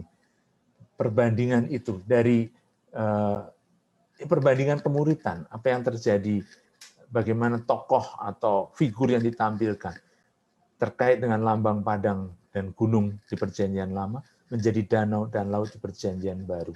Karena apa? Kalau Perjanjian Lama bicara banyak tentang Musa, mulai dari Abraham, Yakub, Ishak, semuanya bapak-bapak bangsa itu nomaden. Mereka adalah pengembala yang berpindah-pindah tempat. Ya. Kalau Perjanjian Baru bicara tentang nelayan, tentang kapal, tentang perjalanan mengarungi samudera seperti Paulus. Dan itulah ciri khas Paulus. Dia bukan gembala, dia penyamak kulit, pembuat tenda. Dia bukan nelayan tentu saja, tapi murid-murid Yesus yang dipanggil ketika mereka sedang membereskan jala di danau, mereka adalah nelayan-nelayan. Dan begitu gambaran yang beralih dari padang dan gunung menjadi samudera lautan seperti apa yang ada di hadapan kita ini, map yang menunjukkan bahwa semuanya menuju ke Roma. Semua jalan melalui laut, melalui darat. Bukan lagi berpusat pada Yerusalem, karena kemudian Yerusalem itu dihancurkan dengan bait Allahnya, tapi mulai berpusat pada sesuatu yang lebih luas, yang tidak terbatas, seluas samudera itu. Warta kerajaan Allah disampaikan melalui lambang perahu ini. Kita mulai dengan lambang yang sama, berlayar mengarungi lautan kitab suci. Dan justru karena itu, sampai ke Roma dengan cara semacam ini. Supaya berita itu tidak hanya berhenti di satu tempat saja. Salah satu lagi budaya kitab suci, dari zaman ke zaman, itu tidak berhenti pada satu generasi saja.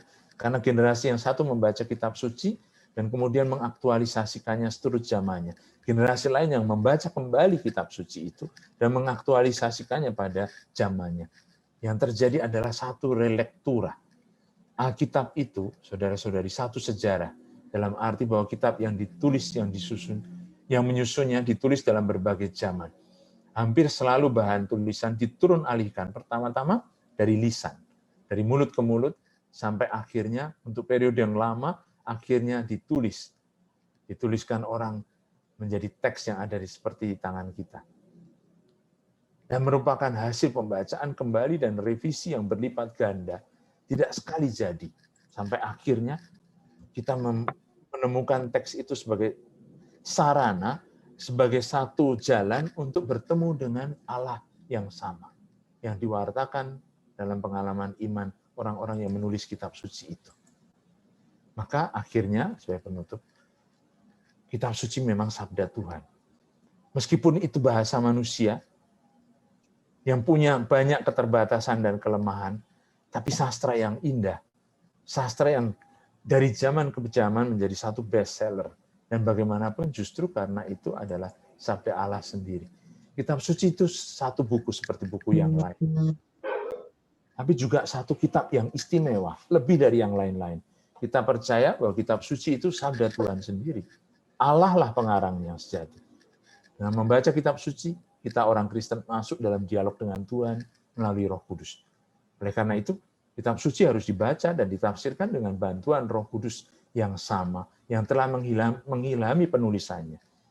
Pembacaan kitab suci dengan demikian perlu disertai doa, sehingga menjadi satu wawancara dengan Allah dan manusia, antara Allah dan manusia. Dan kita tahu semua itu. Hanya kadang-kadang tidak selalu kita buat begitu. Justru karena lahir dari pengalaman umat Allah perjanjian lama maupun perjanjian baru, kitab suci itu dipelihara oleh umat Allah yang sama, yakni gereja. Gereja adalah penjaga yang setia dari kitab suci. Gereja yang menjadi pengajar, yang menuntun penafsiran yang benar. Tapi gereja harus membiarkan diri untuk diberi makan dan diarahkan oleh sabda Allah dalam seluruh kehidupannya. Kita sering kenal dengan kata magisterium. Tapi magisterium itu dibaca juga dalam tradisi lisan tertulis yang membentuk kitab suci. Artinya bukan sesuatu yang terlepas, terpisah dari kitab suci. Sama seperti kata Santo Hieronymus, ya, sebagai sabda Allah, kitab suci tidak mempunyai tujuan lain kecuali mengkomunikasikan kebenaran yang diwahyukan Allah. Kini perwahyuan Allah itu akhirnya terungkap dalam pribadi Yesus Kristus. Kita bukan buku agama kitab, tapi agama yang merangkul pribadi Yesus ini. Sehingga kita dapat mengatakan bahwa seluruh kitab suci berpusat pada Yesus Kristus. Benar kata Santo Hieronymus, tidak kenal kitab suci, tidak kenal Yesus. Kebenaran apa yang harus ditemukan dengan demikian dalam kitab suci itu? Itulah kebenaran yang disingkapkan secara penuh pada kita oleh Yesus. Kebenaran pewahyuan. Tapi dengan cara kembali ke teksnya, membaca teksnya, membiarkan teksnya berbicara. Karena Tuhan yang berbicara.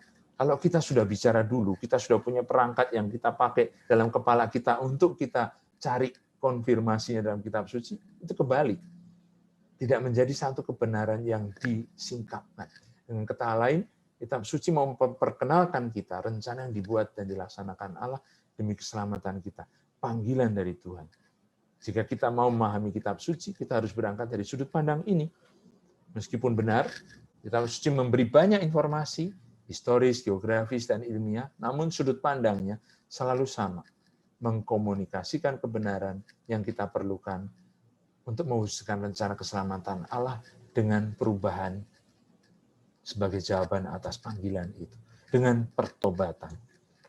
Jadi kebenarannya sebetulnya menentukan bukan kebenaran ilmiah, kebenaran historis, geografis itu. Tapi kebenarannya adalah bagaimana kita sendiri berubah sesuai dengan pesan yang disampaikan kepada kita dalam kitab suci. Maka tidak perlu meminta pada kitab suci untuk memberi kita informasi ilmiah tentang bagaimana diciptakan alam semesta, mengenai evolusi makhluk hidup pada masa purba, tidak cocok dengan teori Darwin dan segala macam. Jika kitab suci memberi kita informasi historis dan ilmiah itu, kadang-kadang bisa katakan tepat ya, penciptaan itu mulai dengan pemisahan air, darat gitu. Evolusi itu mulai dari hal yang paling sederhana, yang kecil itu. Saya rasa-rasanya puncaknya nanti pada manusianya, spesies yang paling istimewa. Nah, meskipun demikian, hal itu selalu diletakkan dalam sudut pandang kebenaran yang penting untuk keselamatan kita. Artinya, kebenaran iman. Singkatnya, kitab suci mau menerangi misteri Allah dan misteri kita manusia, memberi kita makna keberadaan kita, dan menyingkapkan kasih yang tak bersyarat dari Allah pada kita.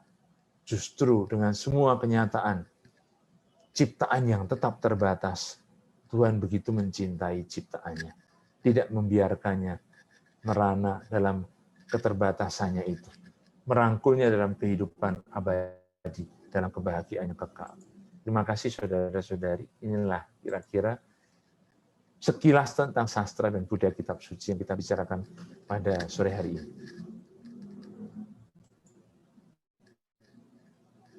Iya, baik. Terima kasih Romo Vitus, pemaparan yang meskipun sekilas tapi ternyata cukup dalam juga nih ya, apa yang sudah disampaikan Romo.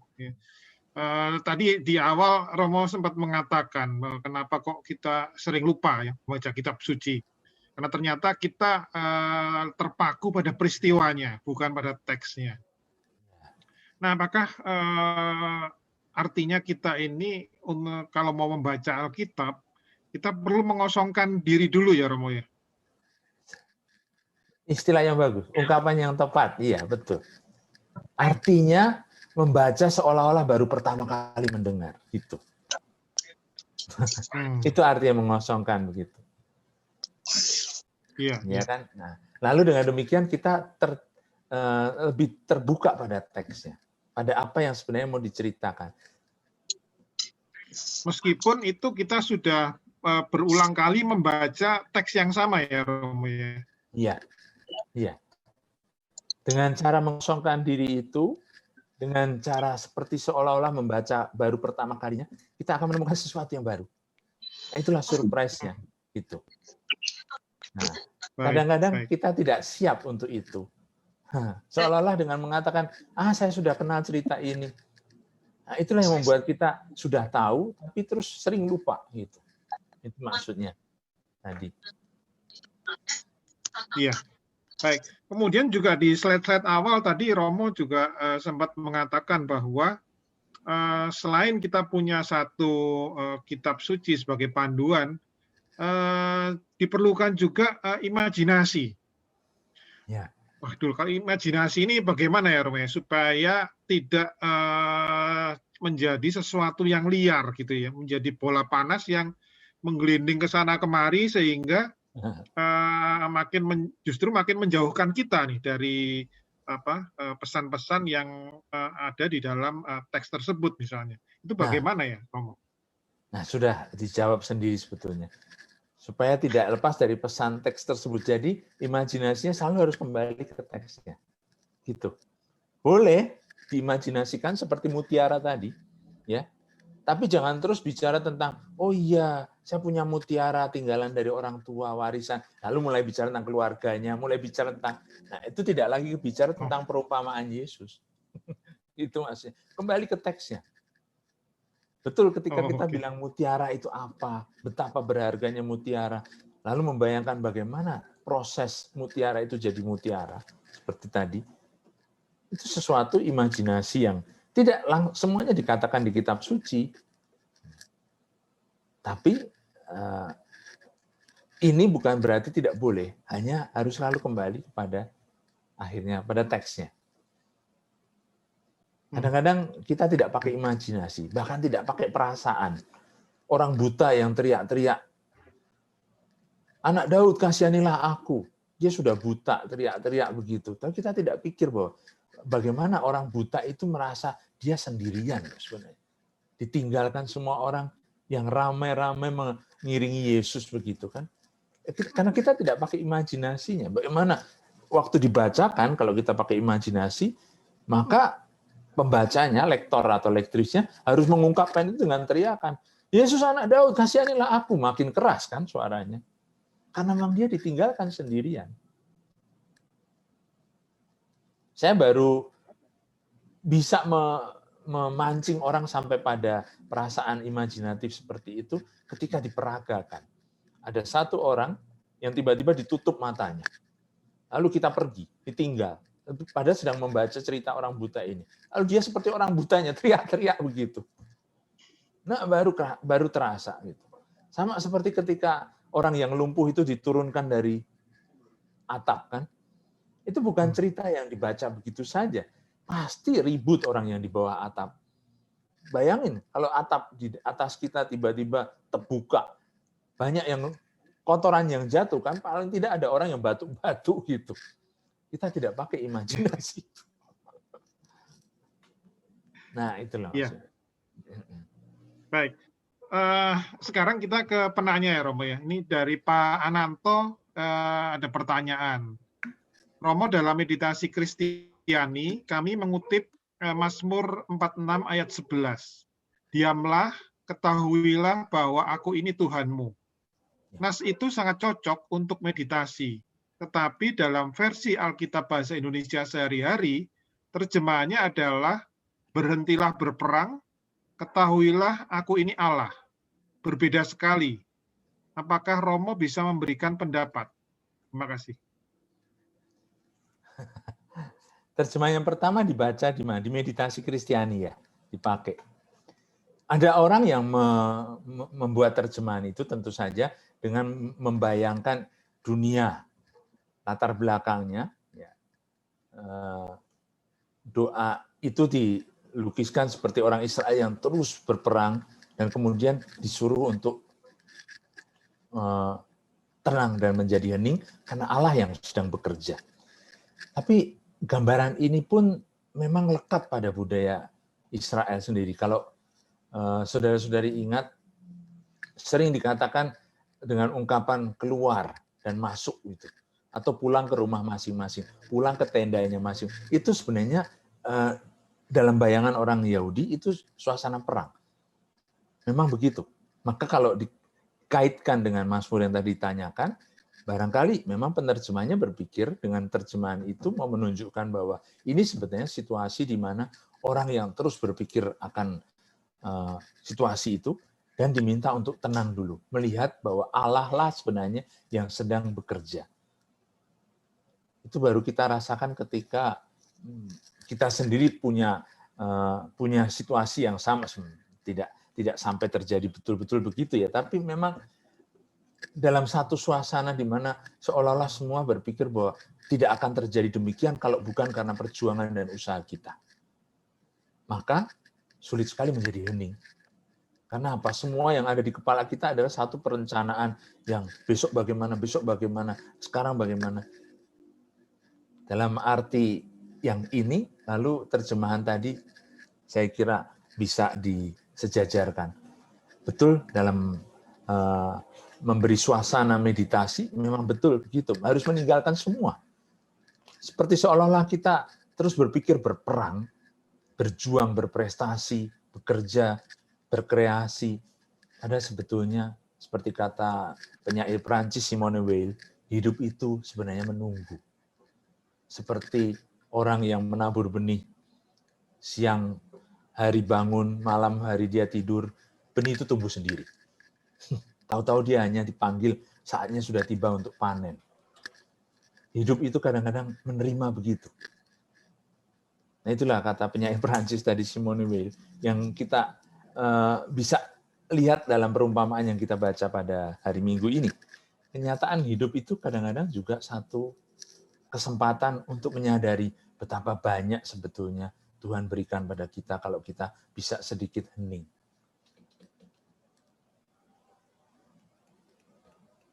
Baik, terima kasih Romo. Ke pertanyaan berikutnya dari Ibu Joanna Kerupan. Berangkat sebagai awam, bagaimana mencerna kisah simbolik itu supaya tidak terlalu melenceng? Misalnya, Taman Eden di Perjanjian Lama dan Taman Getsemani di Perjanjian Baru. Tabut Perjanjian di Perjanjian Lama dan Bunda Maria sebagai tabut Perjanjian Baru.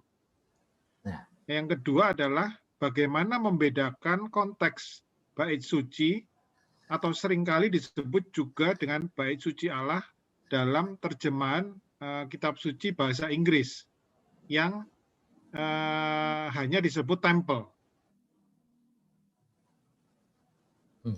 Demikian pertanyaannya. Ini macam-macam ya pertanyaannya. Sebenarnya ada bukan hanya satu.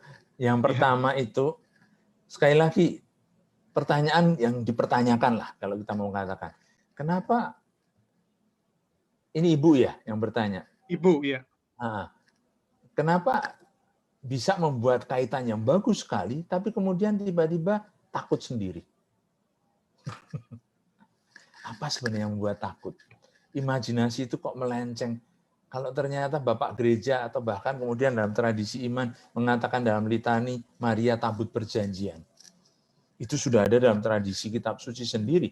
Penginjil Lukas yang memang membaca kisah itu seperti kisah Daud yang membawa tabut dari ke Yerusalem itu, dan ternyata tabutnya ternyata punya masalah kan.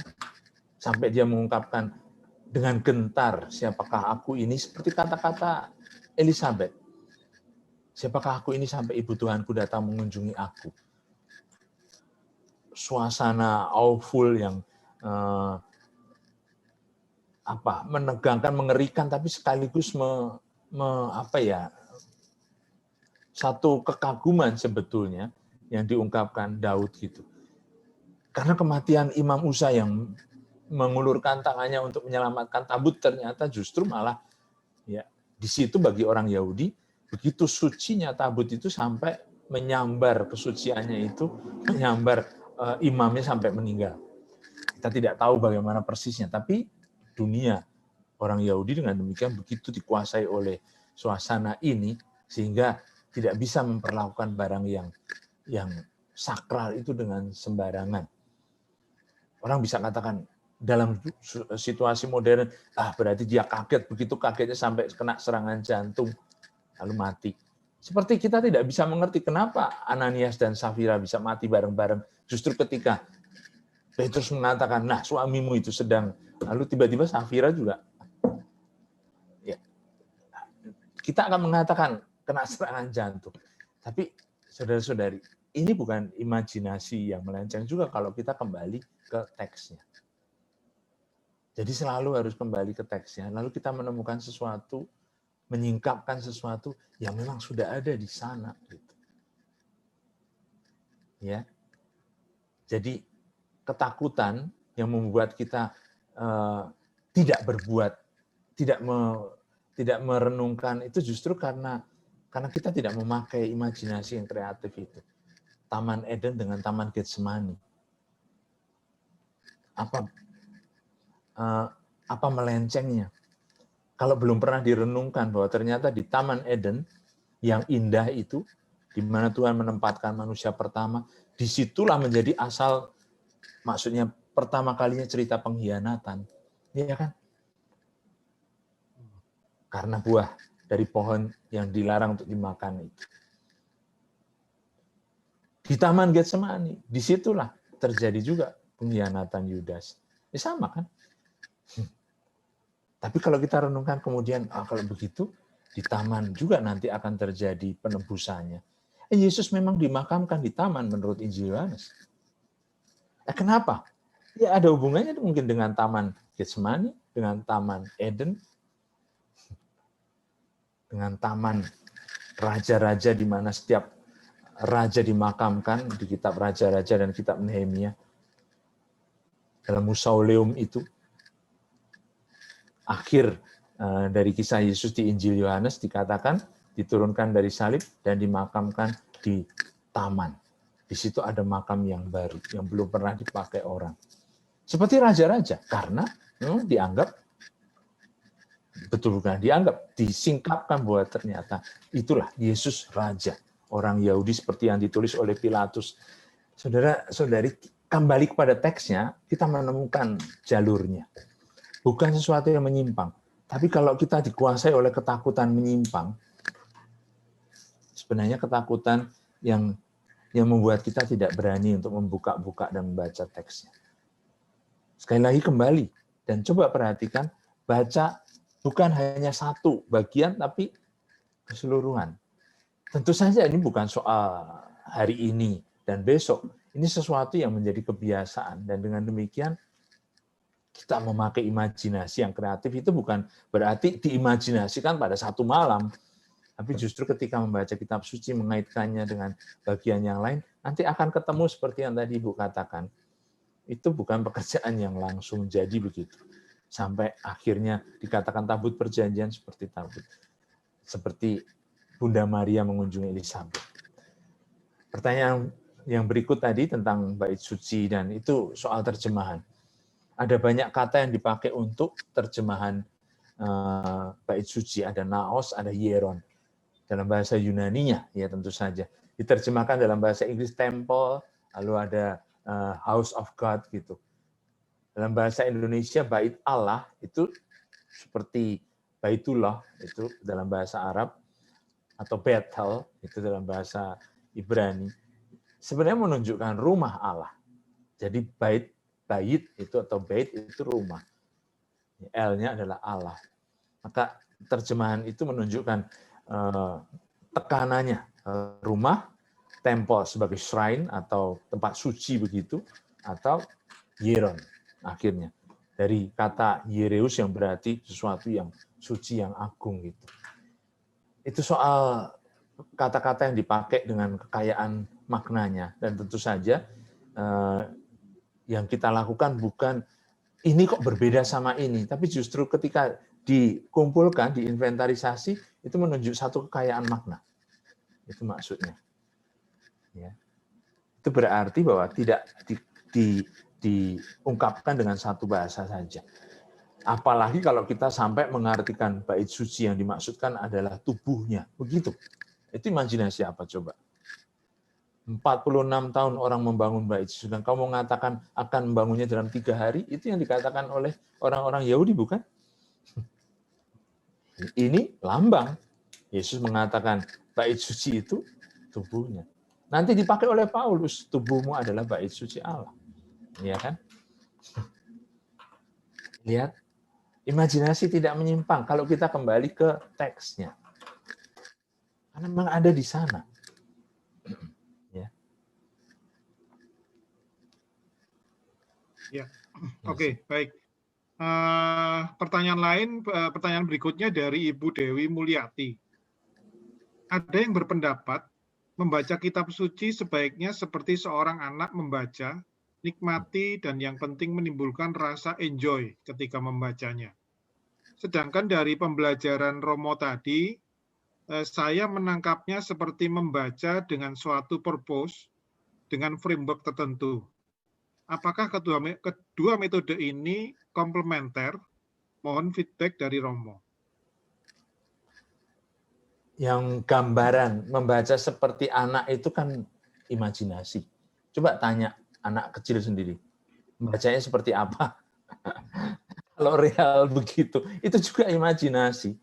Jadi ketika kita membaca seperti anak, itu maksudnya membaca dengan mengosongkan apa yang ada pikiran kita seperti orang dewasa, seperti yang katakan Pak Teja di awal tadi. Ya kan? Itu maksudnya membaca seperti anak. Sehingga kita bisa merasakan bagaimana perumpamaan tentang biji sesawi itu betul-betul hidup. Bukan dengan apa yang sudah kita punya, perangkat yang sudah kita punya. Bedanya antara anak dan orang dewasa, itu karena anak masih terus bertanya, ini apa, itu apa. Kita tidak bertanya lagi kadang-kadang. Membaca kitab suci karena kita sudah tahu.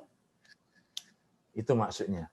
Maka framework yang tadi Ibu katakan, itu framework yang penting, yang menjadi dasar titik berangkat kalau baca kitab suci, ya tentu saja kita perlu satu pengetahuan dasar, tapi jangan berhenti pada ketakutan bahwa kita tidak punya pengetahuan dasar, ini tidak mungkin ini semua dipelajari sekaligus. Kalau caranya begitu, lalu kita tidak akan maju-maju untuk baca kitab suci.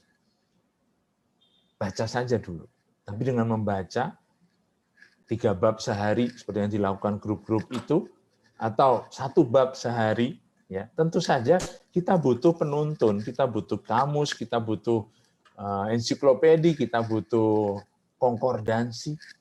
Mungkin tidak ada yang banyak yang tahu apa itu konkordansi. Konkordansi itu kalau kita ketemu satu kata, lalu kita merasa kata ini menarik. Dibuka kata itu dalam konkordansi akan ketemu di mana saja kata itu muncul. Nah, itu kembali kepada teksnya.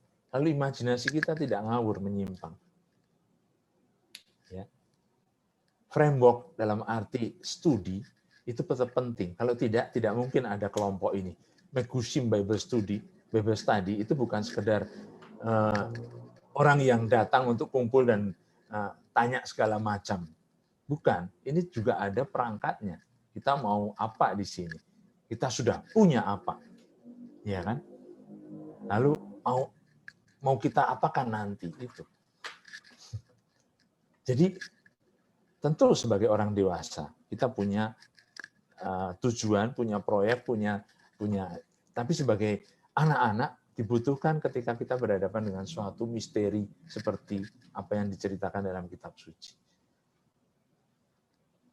Komplementer kan kalau begitu, tidak bisa diperlawankan. Karena seperti kata Yesus, kalau tidak menjadi seperti anak kecil, tidak akan masuk ke dalam kerajaan surga itu. Baik. Berikutnya ada pertanyaan lagi dari Pak Ananto. Injil Sinoptik dikatakan sebagai biografi Tuhan Yesus versi Yunani Romawi. Apa maksudnya, Romo? Siapa yang bilang? Tergantung siapa yang bilang kalau begitu. Karena yang bilang itu hanya membaca Injil itu seolah-olah dari orang-orang Yunani. Penulisnya itu berbahasa Yunani, tapi orang-orang Yahudi atau orang yang memang punya keterkaitan kuat dengan keyahudian. Jadi tidak bisa kita katakan langsung begitu. Benar bahwa Injil Sinoptik itu seperti biografi yang dikisahkan oleh Plutarch misalnya. Ya, dari misalnya coba saja lihat di YouTube satu situs, maksudnya interview dan kelasnya dari Mike Licona. Profesor ini seorang apologit Injil, jadi sangat lurus sebenarnya, tapi dari Kristen evangelis sebenarnya, bukan dari Katolik. Tapi saya setuju juga pandangan dia. Dia menjelaskan dengan baik bahwa perbedaan-perbedaan itu kekayaan yang ada dalam Injil Sinoptik. Seperti halnya biografer Yunani yang dikisahkan dalam karya-karya Plutarch gitu. Kenyataannya apa? Plutarch sendiri rupanya kalau orang membaca dalam satu karyanya ada banyak kontradiksi gitu. Nah, kan tetangga kita, saudara kita yang lain sering membaca kontradiksi itu sebagai satu alat untuk mengatakan Injil kita itu keliru gitu kan. Nah, itu maksudnya. Tapi memang sudah sejak dari zaman Bapak Gereja, Hieronymus yang mengatakan Injil seperti memoir atau kenangan akan kehidupan Yesus yang disebut tadi dalam bahasa Yunani atau dalam tradisi sastra Yunani seperti novel, biografi. Memang kenyataannya begitu. Injil kanonik, yaitu keempat Injil yang dirangkum dalam perjanjian baru kita itu, yang dimasukkan dalam perjanjian baru kita itu, berbicara tentang kehidupan Yesus yang lebih lengkap gitu daripada Injil-Injil apokrif. Artinya dari kehidupan awal, pelayanan di depan umum, sampai kematiannya dan kebangkitannya. Dari kisah asal-usulnya, kelahirannya, sampai kenaikannya ke surga. Begitu, cerita yang seperti biografi gitu memang. Nah, tentu saja sebelum tulisan-tulisan Injil ini, sudah ada tulisan-tulisan orang Yunani yang bicara tentang sejarah seorang tokoh seperti biografi begitu. Ya, jadi tidak salah. Tapi siapa yang mengatakan gitu? Karena ternyata ada banyak teori, ada banyak. Akhirnya kita harus mengatakan bahwa penginjil itu tetap seseorang yang istimewa, orang-orang yang istimewa yang menulis dengan ilham Roh Kudus, bukan seperti orang-orang Yunani dengan sastra yang memang berbeda daripada sastra Injil kita. Iya, oke. Baik, waktu juga sudah menjelang pukul 19 dan saya kira kita cukupkan dulu untuk pertemuan kali ini. Terima kasih untuk penjelasan, pemaparan yang sungguh sangat komprehensif. Meskipun judulnya sekilas, tapi lari kemana-mana dan sungguh bekal buat kami semua, Romo, bahwa bukan hanya tentang sastra dan budaya yang harus kami ketahui, tapi ternyata juga yang kami harus mungkin perbaiki atau dalami lagi adalah bagaimana cara membaca Alkitab itu sendiri. Ya, bagaimana kita harus bukan terpaku pada satu peristiwanya, tapi justru selalu melihat teks itu sebagai sesuatu yang baru pertama kali kita baca. Baik, terima kasih sekali lagi Romo, dan saya kembalikan kepada Ibu Reni.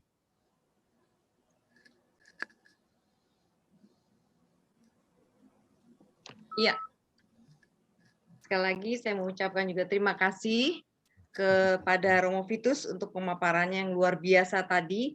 Memang seperti dari Romo bilang, ini bukan hal yang mudah ya, di mana dua pokok bahasan, sastra dan budaya, kitab suci, dijadikan satu, terus dibicarakan hanya kurang dari 1,5 jam. Rasanya itu sulit ya.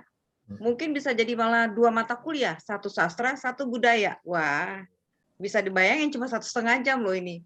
Jadi ini baru atas-atasnya saja ya, gitu ya Pak Teja ya.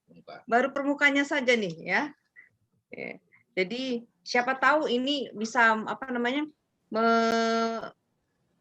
seperti ada animo yang besar ya, keingintahuan yang besar dari teman-teman MBC untuk lebih dalam lagi mengetahui tentang sastra dan budaya kitab suci ini. Jadi boleh dibilang to be continued ya, in advance. Ya. Siapa tahu kita bisa undang lagi Romo ya, tergantung dari animo teman-teman ya. Dan saya juga nggak tahu, ini saya main ngomong aja, nggak tahu nanti dari teman-teman dari MBC ya.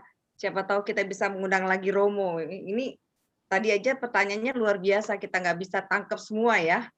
Nah, baik Bapak Ibu yang terkasih dalam Kristus, sekali lagi terima kasih untuk Romo Vitus atas pemaparannya, dan juga terima kasih untuk moderator kita ya Bapak Teja. Nah, teman-teman, seperti teman-teman ketahui, Bapak Ibu, saudara-saudari, bahwa pertemuan kita hari ini adalah pertemuan yang ketiga. Nah, masih mau nggak untuk pertemuan yang berikut? Nah, kalau masih mau, masih ada pertemuan yang keempat. Nah, ini juga luar biasa ya. Mau tahu bocorannya enggak? Wah, tuh ada yang bilang mau. Wah, ini bocorannya nih luar biasa. Tadi sudah disinggung-singgung sedikit oleh Romo Vitus ya. Pokok bahasan kita adalah kitab suci yang ada di tengah-tengah gitu. Ya, kitab sucinya kita yaitu Deuterokanonika. Wah, ini ya. Jadi pertemuan kita keempat, pokok bahasanya adalah tentang Deuterokanonika yang akan dibawakan oleh Romo Indra Sanjaya Projo. Nah, mantep kan tuh? Ya, bener ya, Romo Indra, betul. Romo Indra Sanjaya Projo. Nah, Bapak Ibu, seperti kami juga sampaikan sebelumnya di 2 pertemuan kita, di mana bahwa acara kita ini adalah dari kita, oleh kita, untuk kita. Ya. Jadi apabila Bapak Ibu, saudara-saudari berkenan dengan acara kita ini, MBC ini, dan ingin terus berlanjut, ya, silahkan ungkapkan melalui tanda kasih. Ya, berikut ini mungkin bisa ditayangkan. Ya. Nah, ini seperti kita ketahui bahwa acara ini tidak dari, walaupun kita di bawah Santa Monica, tapi tidak tidak langsung dari Santa Monica untuk segala pengeluaran dan pemasukannya. Jadi ini sekali lagi adalah dari kita, oleh kita, untuk kita. Jadi silakan di sini dicatat ya, seperti biasa. Ya. Oke. Kita ada pengumuman lagi? Kalau tidak ada, saya akan lanjut. Ya. Kalau tidak ada lagi mau disampaikan, kita akan tutup pertemuan kita pada sore hingga malam ini, dan doa penutup akan dibawakan oleh Bapak Beni Wayong, dan juga nanti kita akan terima berkat dari Romo Vitus. Nanti tolong setelah berkat dari Romo, jangan kemana-mana dulu, nanti akan ada laporan tentang keuangan dari MBC ini. Terima kasih, untuk itu silakan Bapak Beni. Ya, baik, terima kasih Bu Rini. Ganti posisi sekarang. Terima kasih Romo Vitus. Aduh, saya dengar loh Romo Vitus dari samping loh. Iya, saya baru mobil. Sebelah. Baik, teman-teman semua, kita akan akhiri acara malam hari ini dengan doa penutup dan semoga kita selalu dalam keadaan sehat dan lindungan dari Tuhan. Mari kita bersatu dalam doa dalam nama Bapa dan Putra dan Roh Kudus. Amin. Allah Bapa yang Maha Baik dan Maha Pengasih, kami ingin mengucap syukur dan terima kasih kepadamu atas penyertaan-Mu mulai dari sore hari ini hingga pada malam hari ini. Kami benar-benar mendengarkan firman-Mu melalui hamba-Mu, Romo Vitus. Apa yang kami pelajari hari ini akan menambah wawasan sehingga kami boleh menjadi berkat dan saluran berkat bagi orang lain juga. Bapak, kami bersyukur dan berterima kasih karena acara ini telah berakhir sehingga kami boleh kembali melakukan aktivitas kami dengan sisa pada malam hari ini. Bapak, berkatilah kami semuanya dalam keadaan sehat, lindungilah kami dan jauhkanlah kami dari segala godaan-godaan, kuasa-kuasa kegelapan dan juga sakit penyakit. Dan kami akan akhiri pertemuan malam hari ini. Dan semuanya ini karena berkat-Mu dan juga karena pertolongan dari putra-putri kasih Tuhan kami Yesus Kristus sehingga kami dapat mengakhiri semuanya ini dengan baik dan lancar. Dan kami untuk itu kami mohon berkat-Mu melalui Romo kami, Romo Vitus. Tuhan sertamu. Dan sertamu juga. Semoga saudara sekalian beserta keluarga senantiasa dilindungi, dipimpin dan diberkati oleh Allah yang Maha Rahim Bapa dan Putra dan Roh Kudus. Amin. Amin. Terima kasih Romo.